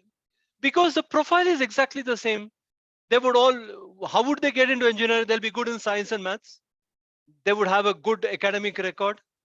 They would have gone and taken these courses. And so very, very similar in terms in terms of thinking. So you will not have too much of difference in the way they think. So when you have very marginal differences that way, you have what is called surface level diversity, because you are talking about diversity, but you're not seeing the benefits of diversity because they are all thinking the same. If I choose a male from a Bangalore college and a female from Bangalore college, they'll be very, very similar in terms of outlook and the way they think and behave. Very similar. They would have gone through the same training, same subjects they would have learned. They would all have got similar marks. So similar skill sets they would come up. Thinking is not going to be different. So you don't really have too much of differences. So in India, we're doing a lot of, or somebody who's from Delhi and Bangalore engineering college will think about the same way. How will this person think differently? If I take a person who's done BA and I've taken a person who's done BE, their thinking will be different. Their experiences will be different. And if I put them together, then that is going to be different. So that is called deep level diversity. universities that can we bring in people who actually think differently, have different personalities from what I'm an engineer myself, so I speak with a great deal of responsibility that engineering colleges tend to be very homogeneous.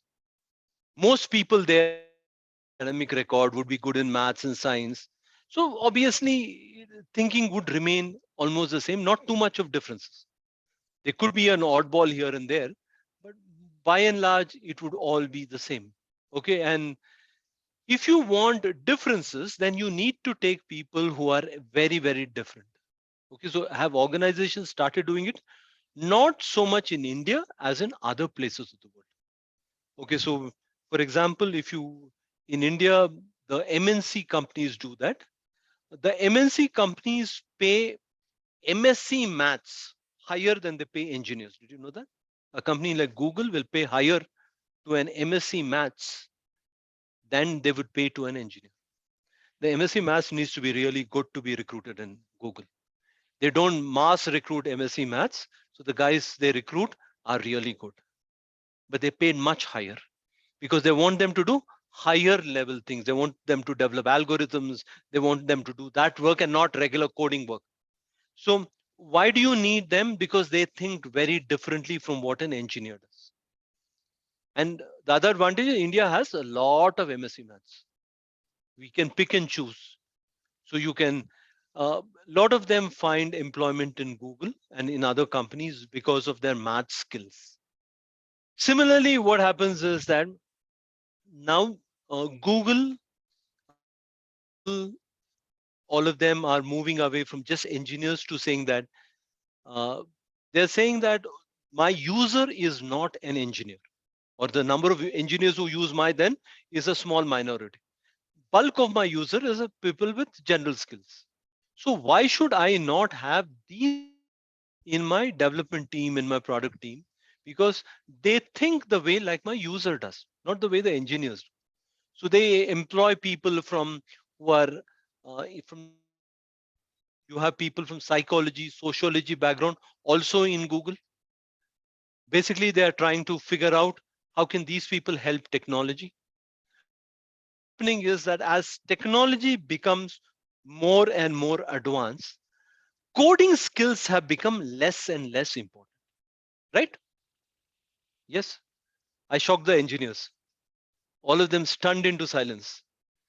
It has become easier to code. There are drop downs. It is not as difficult to code a program as it used to be. So other skills are becoming more and more important. So what has happened is that is what companies are doing in deep level diversity.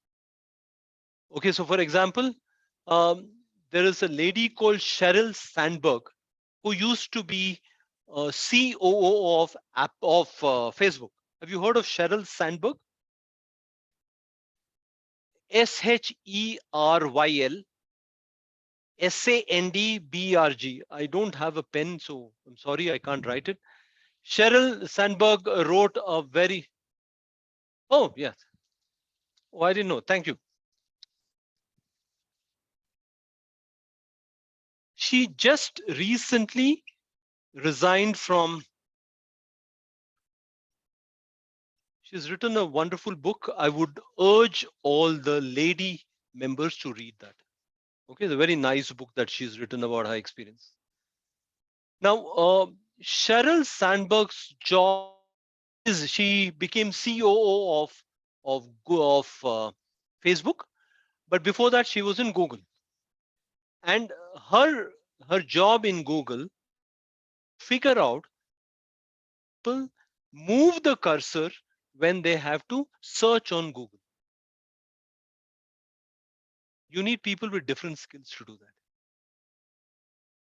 Does the cursor move from the top to diagonal, top to bottom, bottom to top? How do people do it? So you need people to do that.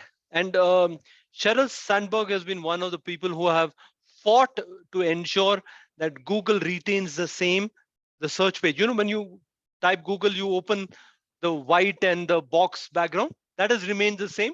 She's one of the people who have fought to ensure that it happens, saying that's how it's going to be. So people are very comfortable when they see that. Let's not change it. Okay, so that has been some of the thing. So you need people with these sort of skills to talk about. So you want people to think very, very differently, who come and say, hey, I'm going to disrupt. I have a great idea and I'm not an engineer, but I'll find enough engineers to train. So the early innovators were all engineers. Mark Zuckerberg was an engineer. Okay, Steve Jobs was an engineer. Bill Gates was a programmer with with an engineering degree. Now you also have people from other backgrounds coming in, customers and their requirements, and hire software engineers to code. They're saying this is a problem, this is how we are going to solve it. Now you design the software for that. So you're seeing a lot of those sort of entrepreneurs coming in. And that is why companies are talking about deep level diversity, saying that can we move away from surface to looking at demographics to actually looking at deep level. Okay, so we'll come to this.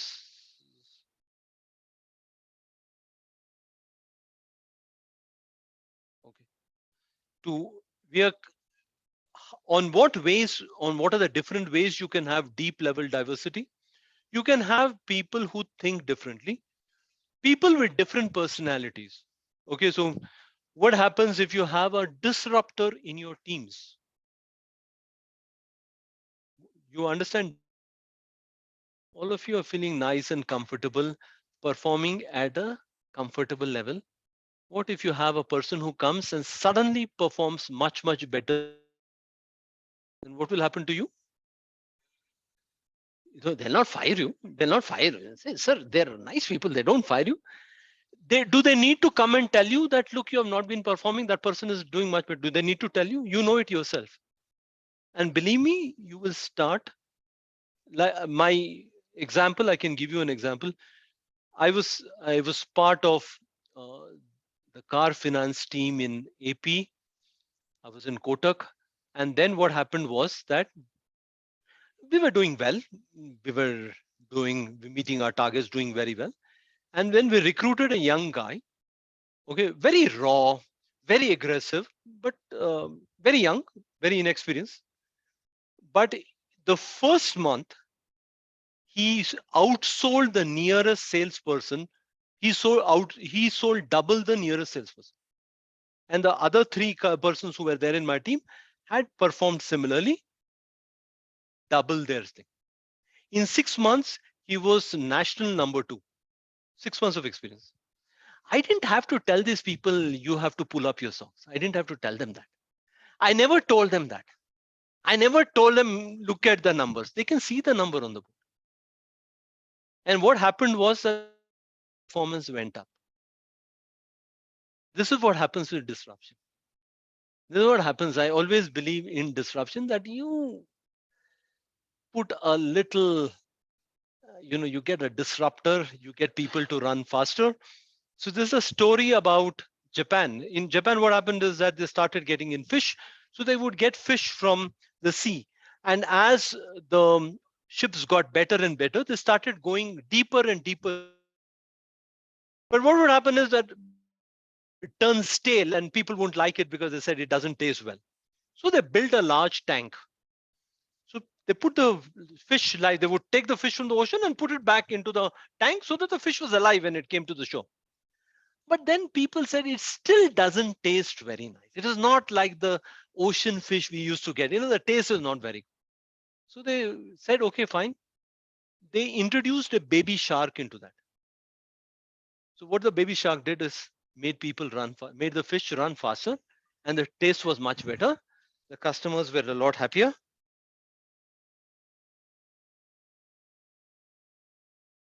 The the the customers were a lot happier. But that's what happens when you have disruption of your teams.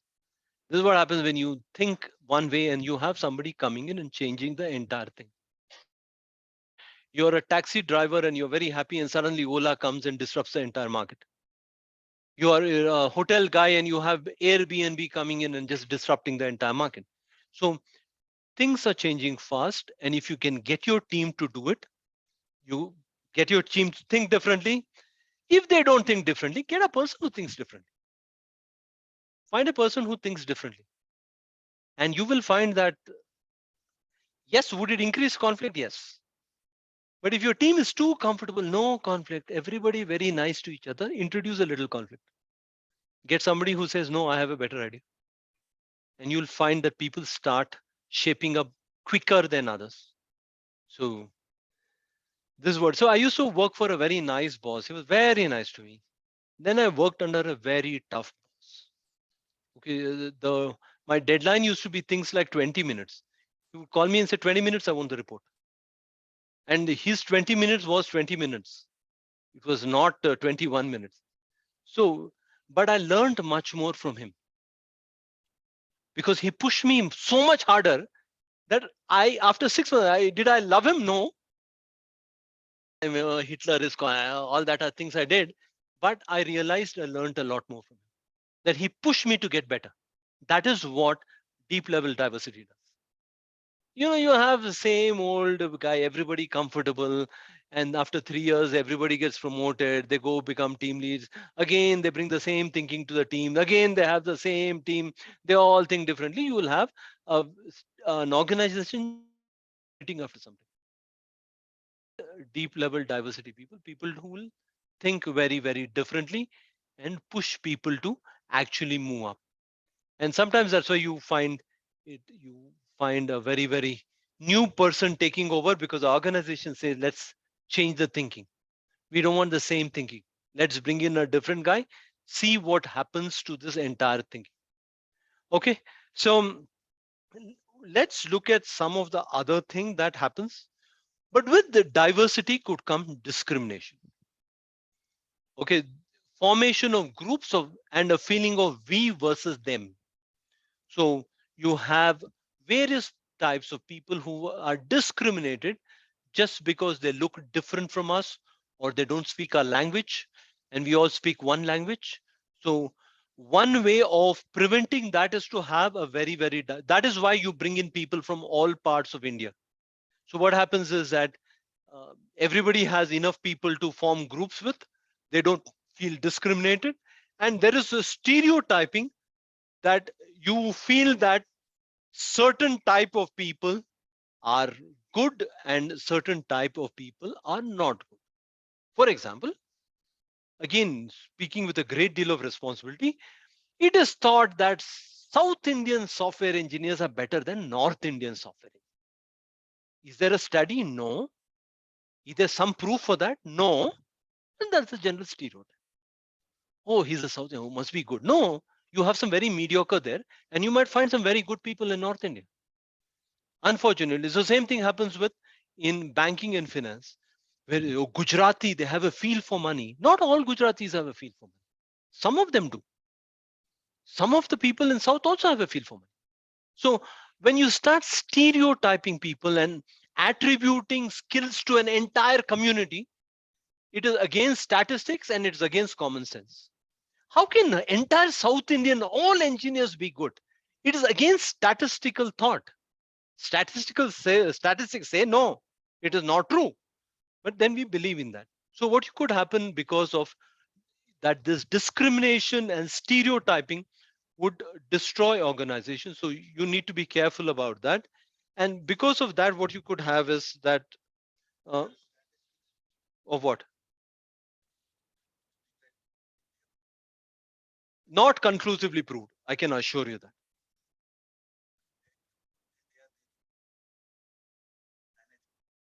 Not really. Not really. See, no. Let's see. I'll tell you something. I'll give you a personal example. Okay, now a good friend of mine is a Sardarji, and he's a PhD from IISc, computer science PhD from IISc. Brilliant record. So he tells me he often has a problem in people not taking him seriously. He's a PhD from IISc, but still people say no. Sardarji, come on. Hey, come on. So sometimes that is what stereotyping is. There is evidence must be, if he's got a PhD from IIC, must be having fair amount of brains. But he says, I sometimes find it difficult to get people to do that. He's very happy to work for a foreign boss because he says he treats me like anybody else. Indian boss, I have a problem. So, uh, why? Because we stereotype. Again, same thing. Sardarjis are good only in business and some other thing, not in other thing. Okay, so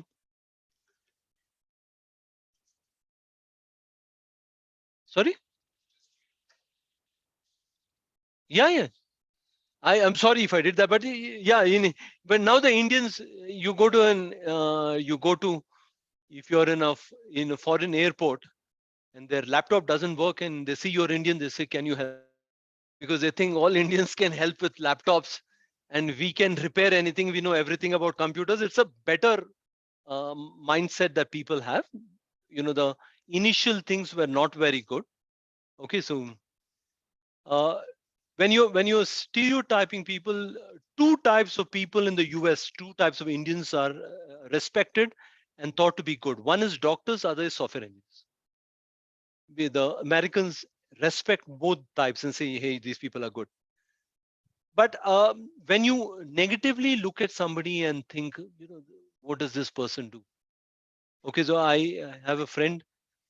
He started his company when he was 17. He's now 20.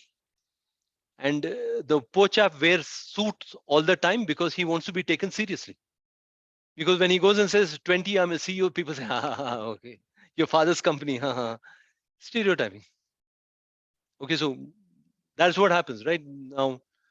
Um, if you're um, somebody who's very young, you might still have a idea that is very good. So stereotyping, big problem, something that cannot be done.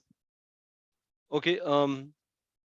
Now, what are some of the things about most workplaces have policies on against discrimination. Um, in all Indian companies, they have rules for against sexual harassment. The Supreme Court, they have come up with guidelines called Visaka guidelines, which all organizations have to comply with. So there are all organizations will do it. I know some organizations do it better than the others, but there is a basic infrastructure because it was felt that this area had to be addressed. Supreme Court stepped in, not the parliament. The guidelines, and that is now applicable for everyone. But you could have other things too. For uh, I don't know, in Accenture, you could actually complain to people that you're not respected. Respect is a core value in Accenture. And that is room for saying that I have been discriminated. My manager has been disrespectful to me is grounds for complaint to an HR saying that this person has been disrespectful to me. Because respect is a basic value. So good organizations ensure that discrimination is minimized. You can never eliminate discrimination. It will not happen anywhere, but it is minimized. So you have rules for that. You have forums talk about it. You can find all these things happening uh, because what is happening is that as we go along now, the discrimination does not happen only with women. It happens with other classes too. So with people of my age, for example, in a company, there is age discrimination. People being very disrespectful to somebody who's older. You know, mockery, calling somebody uncle, telling that this fellow was there during freedom struggle. All these are innocent jokes, but they hide the feeling that people have towards such people, or calling them dinosaurs. See, these, so it is not just with women but with other people too. It could happen with a region too. Okay, for example, without hesitation, the Northeast is most discriminated just because they don't look like the rest of India. They are good, hardworking employees, but generally they're discriminated. They're called chinky. They're called something else. Don't look like us. So discrimination in an organization is serious business. It disrupts teamwork, prevents people from giving ideas. So that is okay. What are the variations in what are the various ways in which people can be discriminated? Like I told you, the first one is the age. Okay, so we have a very young population, but you could have older people too in the organization fulfilling various roles. Okay, so let me tell you my favorite. When I joined Xerox, we were all MBAs. When we went for the induction training, there was all of us MBAs and one gentleman who was 50 years old and had taken voluntary retirement from the army. A gentleman called Colonel Sagar Sharma. We were all brash MBAs. We thought we owned the world. And he said, army guy, no selling experience. What does he know? In 1 year, he outsold every single one of us. He was a topper by a mile, no comparison. It was wrong on our part to imagine that just because this fellow has never sold, he will not sell. This guy is he's a soldier his whole life. He's a very disciplined guy, understands planning, understands how to build relation with people. And he's older. He's easier for him to build a relation with some army guy or with some CEO of a company. They'll empathize with him. They're all of the same age. Much more difficult for me to build a relation. I didn't realize that. I thought I could outsell him. Colonel Sagar Sharma then went on to become a CEO of another company. But this guy could sell. He had never sold in his life. And actually, we were not very respectful to him then. To give you an idea, this guy is a colonel, and we used to call him Colonel Yar, you know, hi Colonel, generally treated him on par. But that guy taught me a lesson. So you can't assume that every old person is very old fashioned and does not know things. Every newcomer is not very good and does not have the thing. So that is why you have a mixture. So you could have a lot of people who are older who could be good. You could be have younger people who could also be bad. So that is the reason why age discrimination is increasing in Indian corporates, especially among middle managers, where you have some very young people in that thing. He was talking freshers who become scrum managers. So you can imagine the attitude towards somebody who's got 10 years experience and is still an individual contributor. Not very complimentary, and not a very great thing. This person thinks that he or she is better than them. What is going to happen is that therefore you would find that age and age problems is increasing in India. In increasingly this one, we don't have a rule for that yank. We don't have some forum where these people can actually complain. So it remains a problem. Okay, so now gender based discrimination, oldest discrimination, in my opinion, has reduced. It has not gone away. And discrimination is real, exists, serious problems, serious challenges.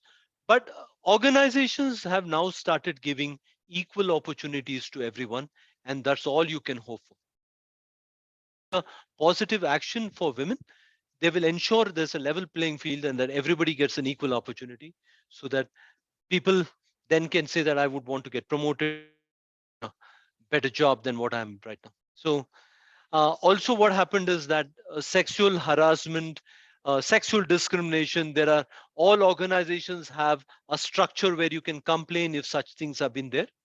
And okay, all organizations don't treat that very well. They don't treat it with the maturity it deserves, but at least there is a progress. Is it ideal? No. Okay, so but then the companies that are far-sighted actually ensure that this is taken seriously, because that person is an um, can you ensure that we can do things well? Okay, so um, enlightened managers ensure that every member in the team feels they're part of the team. And there is a new concept called psychological safety, that this person feels comfortable with the team, working in the team. So if you don't do that, productivity is going to suffer.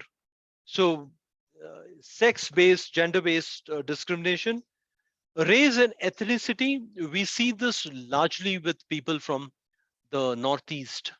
Okay, so uh, we do find that a lot of them have been told that just because they look Chinese, they are Chinese.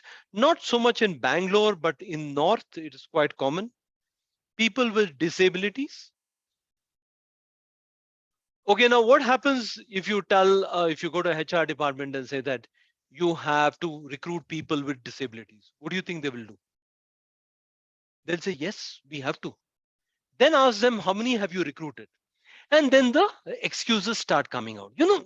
You don't find these people. They don't fit into our company. And unfortunately, a lot of them don't get recruited.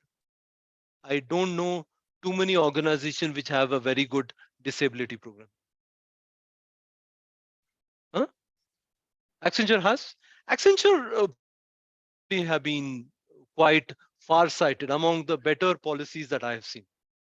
They have a disability. Okay, so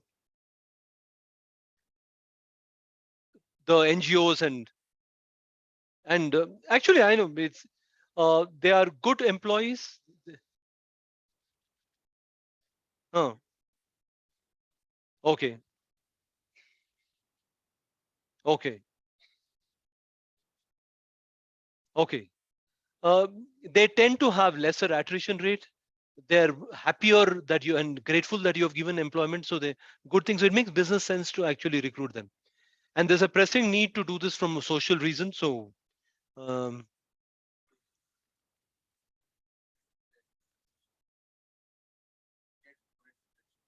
yeah, HR is the biggest stumbling block when it comes to disability. No, no, no, no, no. Let's not take. Then we will have to provide for special seating for those people. It'll cost money. Who's going to approve? All those excuses come. But if the dialysis patient, I know he has to go for his dialysis, but he ensures 10 hours or 12 hours of work. What's the company's problem? But the normal thing, let's not. Dialysis. So HR actually is the stumbling block in that. Lot more can be done with. Lot more can be done. Lot of organization do recruit people. Lot of them pay lip service to disability. You ask the HR, yeah, yeah, yeah. They give fiery speeches. Yeah, people should be. Have you recruited? No, we didn't find any. Obviously, we never found anybody. So you will not find. And dialysis actually should not be reason for. It's not a disability as the poor person has a disease that is not his fault. So or if you were born with one eye or you had a leg problem, that's a bigger problem. That should not be reason for disability at all, for rejection at all. But in real world, it happens all over the world. It happens in India too. We can do a lot more with people with disabilities. Okay, so remember that when somebody has a disability and have completed, say, an engineering degree, that person had to overcome more than a normal engineer to get to where that person is. So that person is a lot stronger mentally. That person has seen so many challenges, physical, medical, government, society, people telling him, and yet that person has got to where that person is. I can assure you the person is physically may not be very strong, mentally extremely strong. So this person is going to do well, has a hunger inside to do well. Easy for me to say, but in actual things, these people don't get recruited very easily. Okay, so I know blind professors who actually teach commerce. We have Jane College. There's a blind professor who teaches accountancy. Possible. He's been there for a long time. He teaches CA students, quite a popular teacher. So it can be done. Okay, so uh, the point is that we should open our mind. That is what is a deep level diversity. That when we find out that, okay, so uh, we are too scared to look at a lot of them. So, when I was in Kotak, we were recruiting for Hyderabad. We were recruiting salespeople, and the person had come from a place called Warangal, which is about 3 hours from Hyderabad. Now, Warangal has a Naxalite problem, and this person was a person who was about 6 foot tall, had a beard, and was wearing a red color shirt. So my boss concluded that this person is a Naxalite. I'm not joking, real story. So he says, this fellow you take, he'll be a Naxalite. I said, what will he do? He's supposed to sell. He do? Even if he's an accident, what can he do there? He's supposed to meet a sales target. Serious guy. But I said, no, we should take him. Let's not reject him on these grounds. And he said, yeah, yeah, you take this person, but you're responsible. I said, okay, fine. We recruited that person. And my boss would never remember his name. He said, how is a Naxalite doing? He's not a Naxalite.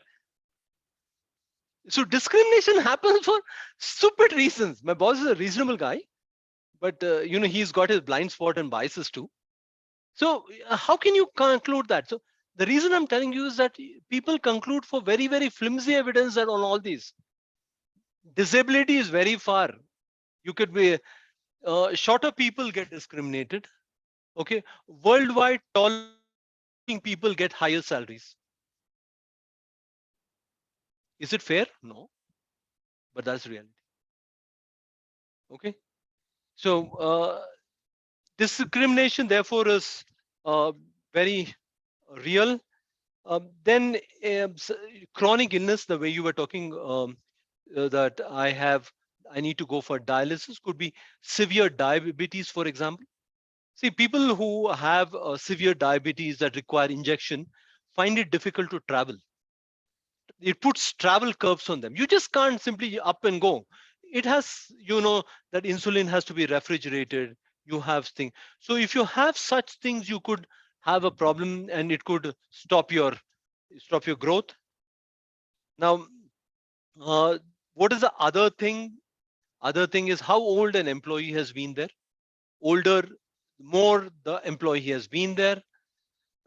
The fact is that what happens when we are talking about that worldwide, when a person has been there for a longer period doing the same job, at least initial few years, you will see a positive growth in performance. Experienced people outperform newcomers, but that could saturate if you take it to an absurd level. So if that person is, if a 3-year person with 3 years experience will outdo a person who's a fresher, but a 5-year may not be performing at a much higher level than a 3-year-old. So initially tenure and that, and then the religion could be another ground for discrimination. You know, uh, Sexual orientation, gender identity.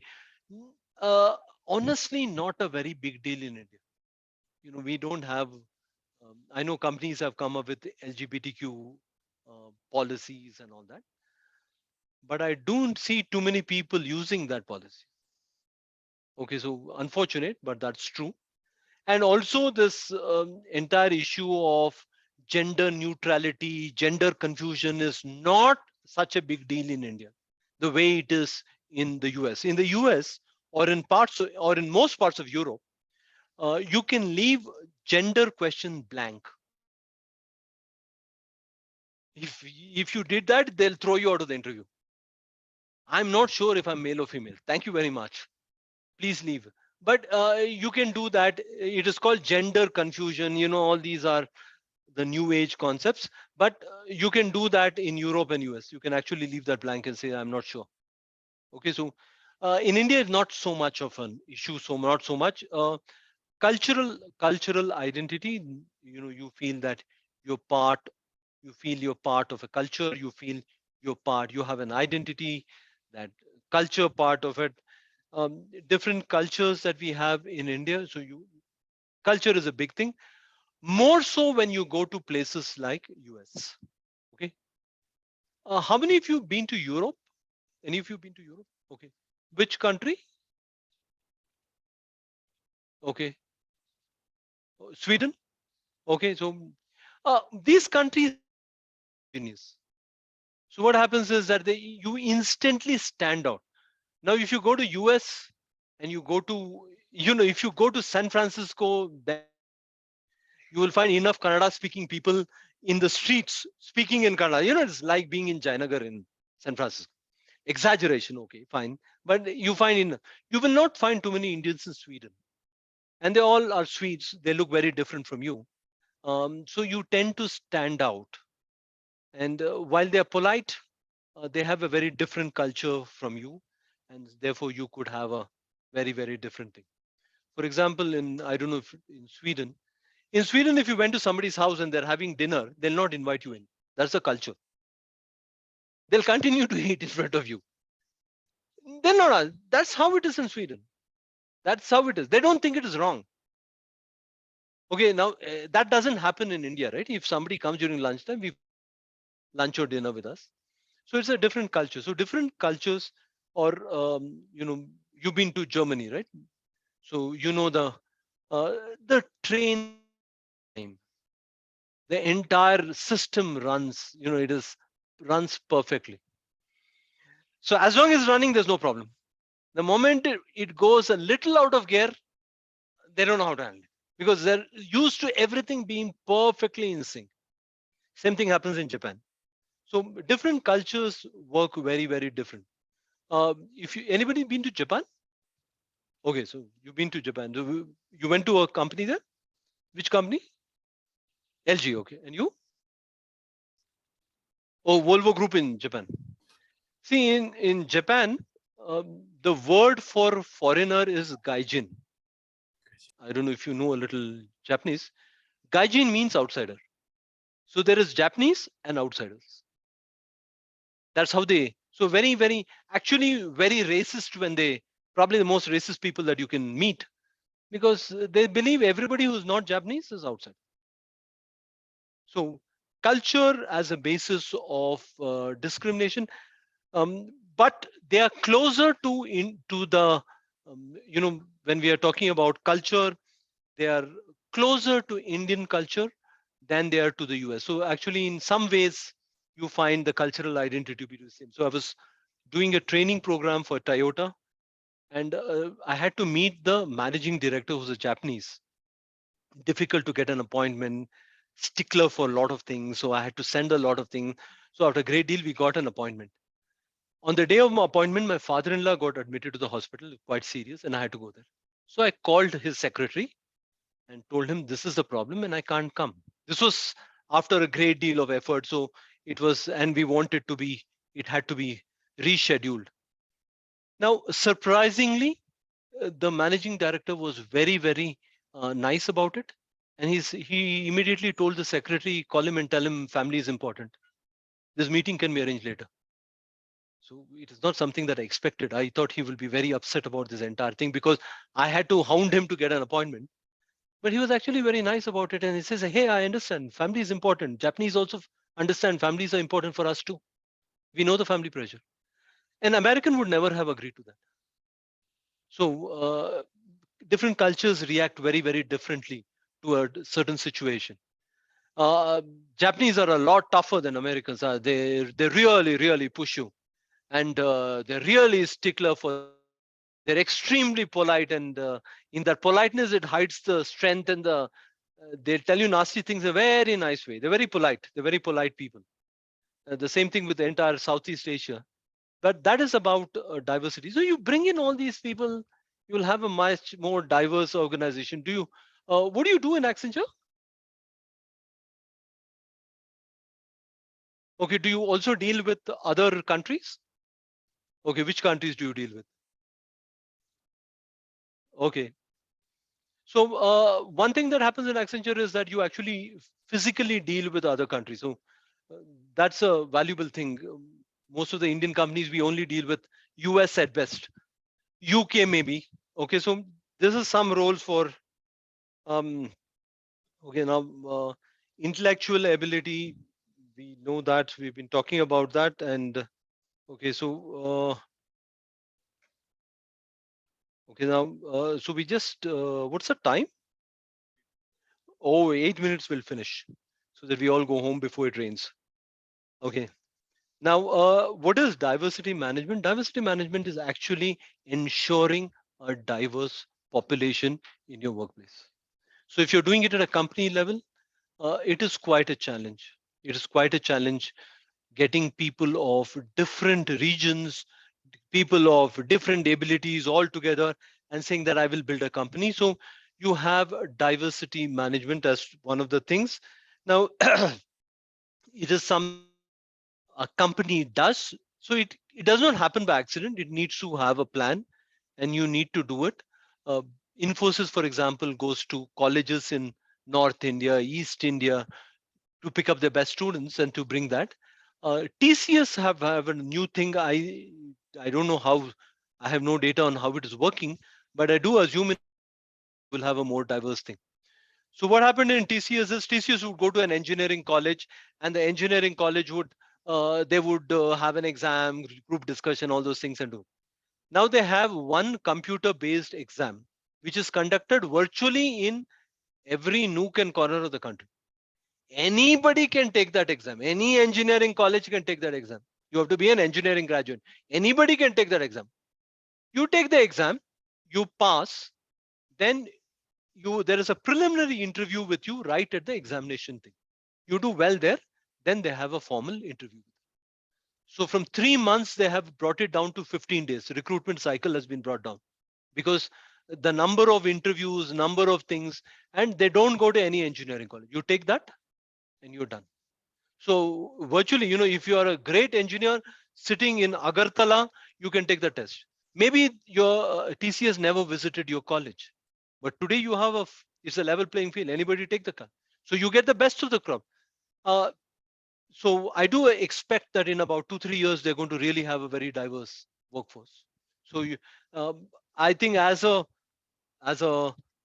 diversity program, I think it's a good thing that they're doing. Okay, now what does a what does a diversity program do?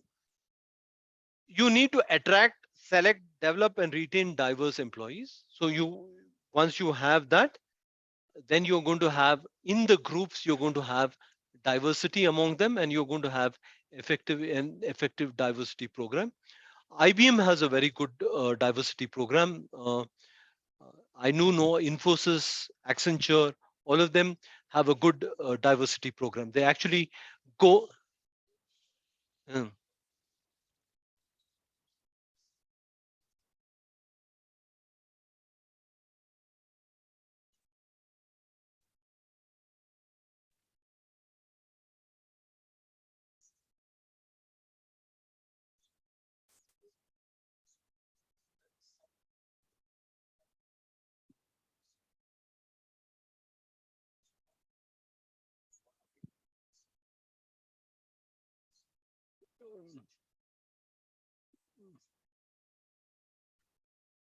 Okay, it is easy to get demographically diverse population. It's easy to get a demographic. More diversity would happen when you get people who think different, who bring in different thought, different experiences, different mindsets. That is when you actually have that.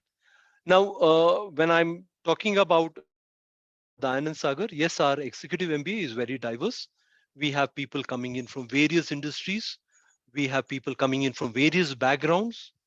We have people coming in from HR, for example, who are non-technical. Or you have people coming in from supply chain background who are non-technical. We also have a fair share of IT people, engineer, IT company. We also have those. Um, but our full-time MBA, where they take an entrance test and most of them come in through the Karnataka entrance test, tends to be very, very homogeneous. In fact, we have to do a lot of effort to bring even students from other parts. Most of them are BCom and BBA students from Karnataka. So is that what we want? No. We would want more engineers coming in. We want people from other parts of the country coming in. This time we've had people come. Yes, sir.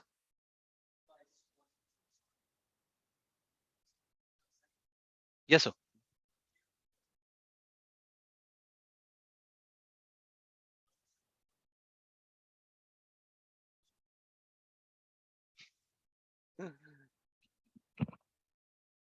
Yeah, yeah.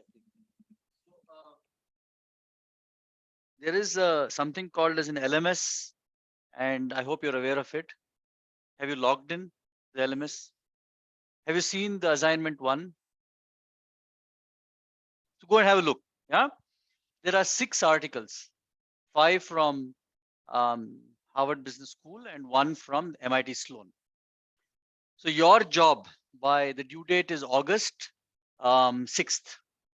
Yeah, that's the due date. We are on July. So you got enough of time. And your job is to read those 6 articles carefully, summarize each of them in 200 words, make one Word document, not a PDF, and upload it on the LMS. How many words? So how many? 1,000. So how many words? So it is not 1,199 or 1,201. It is 1,200 words on a Word document, and that Word document gets uploaded on the learning management system. That is part 1 of the assignment 1. You've got a second part where you make a 10-minute video. Yeah, and you summarize these 6 articles in the 10-minute video, and you send it to, there is an email ID on the assignment. You don't send it to our private mail IDs. There is an email ID specifically for assignment 1. You send it to that email ID. So you will get graded only if that video turns up. After the video turns up. It's clear so far? Any doubts?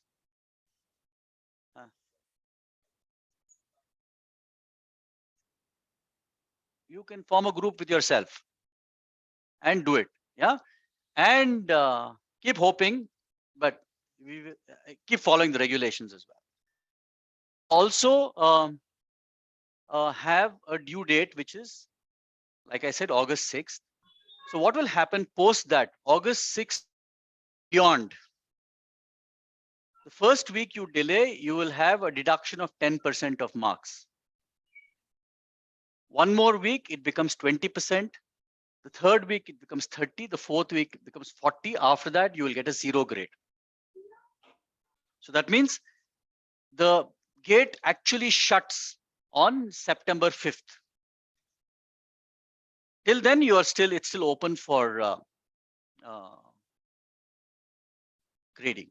But you will, if you come, say, about September 3rd or 4th, you will actually get graded for only 30 minus 40% of the marks. That is how much? From 30, if you minus 40% of the marks, how much is that? You will get graded for 18 marks. Assignments are important because our structure is 30 assignment 1, 30 assignment 2, 40 is your semester end, trimester end examination. So if you do well in your assignments, you actually virtually passed. Assume you get, say, 28, you got 56 marks already out of 100. And then the semester end kicks in. So take this very seriously. I hope there's no confusion about the assignment.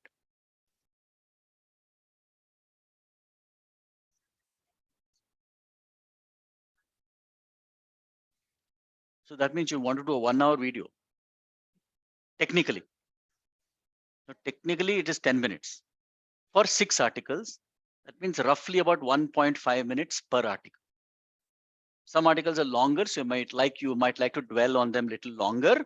Say there's an article by Henry Mintzberg, which is a classic, 2012, Harvard Business School. Read that very carefully. It runs into several pages. Maybe you want to spend more time there. Yeah. So 10 minutes, madam. 6 articles, 10 minutes. Each article, 200 words. Total 1,200 words. Title can be separate. It has to go on the LMS. When you make the video, please be professionally dressed. Do not have underclothes and things hanging in the background. Yeah. We would like to see a professional video made. Yeah, if you have a motorbike going past when you're speaking and so on and so forth, I can assure you that I am going to chop off marks. It is exactly 200. Work on it, it'll happen. Yeah, I'm sure if you put your mind into it And please don't copy. We have serious issues with copying somebody else's work and passing it off as your own work. Yeah. So it's not acceptable. Don't go to the internet in the last minute and copy from here and there and put something. And I can assure you, we all read. Yeah, just because you put something there and hope that we don't read, doesn't happen like that. We will read. Yes, Sanjay, we read. And we watch the video as well. We do both. So please do a good job. I know you have about 34 days, but these are seriously serious articles. They're written by top class professors. So they carry a lot of depth. It's not like reading a fairy tale in the night. So please apply yourself, read them carefully and come up with a good assignment. Assignment 2, sir, for your information, is a group assignment. It will carry case studies. That is even more complex than this. Each of your groups will get 2 case studies. Those case studies are full-length case studies, which are taught at international universities. Maybe they will be 40 pages long or 35 pages long and so on and so forth. So that's a different ball game. With the next time you turn up, those will go on or maybe the next week they will go on the LMS. You can have a look at them. Your groups will be there. You can sort of start interacting with your group and work on these. Assignments are very important for the learning. Yeah, so give it your full attention. Any questions you have?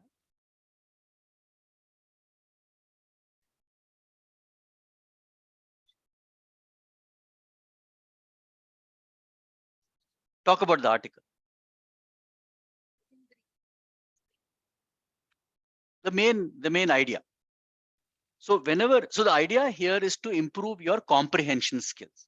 So MBAs are not about intellect that you go and do engineering, or MBAs are about doing a lot of donkey work in limited time and doing a good job about it. So you will get, so comprehension is very important. To understand what somebody is saying quickly and then summarize it and make that's what an MBA is. So this is the first stepping stone to that. So if you read a complex article, you should be able to come up with a summary quickly and clearly articulate it to somebody else so that he or she understands. For your second assignment, you will have to make a presentation in a group presentation.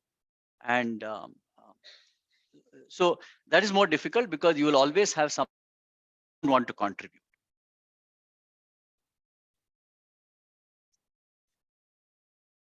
Yeah. The group will be set up by Professor Rajan. He's an expert in group creation. He was not there today. He will turn up soon and he'll send you the group. And the group, from what I understand, from what he statistic reason, is across the class sections. So you might have some people from section. So the idea is also to get you to network, to meet people from that section. And then, the idea is to, he talked about networking, right? Yeah, diversity network. Now he's talking about diversity. Sorry to interrupt your class. I think it's done for the day, but are critically important. Tell you about each in a single document.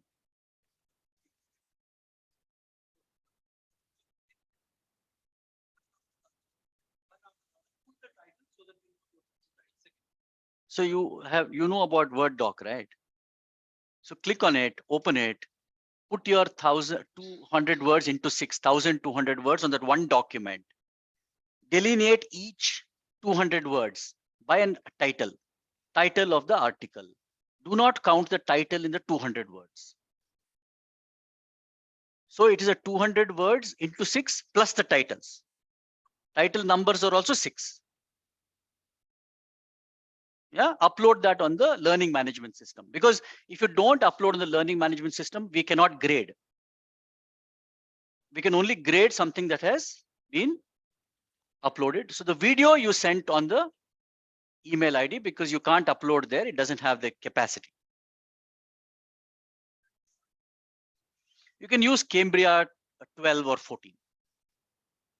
Yeah. Black.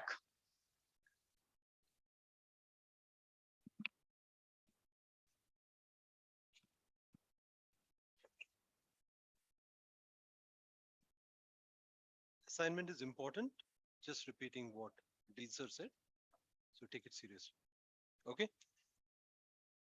Fine. So we were talking about the full time, and our full time MBA tends to be a lot more homogeneous.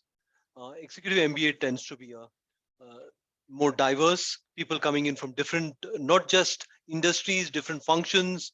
So yes, a lot more diversity in executive MBA, not so much in our full time MBA. So we're trying to change that. We do a lot of things to change that. Now, so diversity management is about how do you attract, select, develop, and retain diversity. So a company coming up with a program to actually look at this and to do that. Okay, so you ensure that you select, you are able to attract, select, and so if you're a very large MNC, you really don't have to worry because you get applications from virtually around the world. But if you're a smaller company or an Indian based company, you might have to work hard to actually ensure diversity. Okay, so people with different backgrounds, obviously, they, um, okay, so uh, that is really, now, so basically today we were talking about what is organization behavior, and we looked at Mintzberg model, and we looked at the various sciences that have contributed to OB. And then we looked at what is diversity. We looked at surface level diversity, and we looked at deep level diversity. So that's what we did. So we'll meet next time, 2 weeks from now. Okay. So hopefully you would have read the articles, and if you want about that, I'll be okay. So have a nice weekend, and I'll see you 2 weeks from now.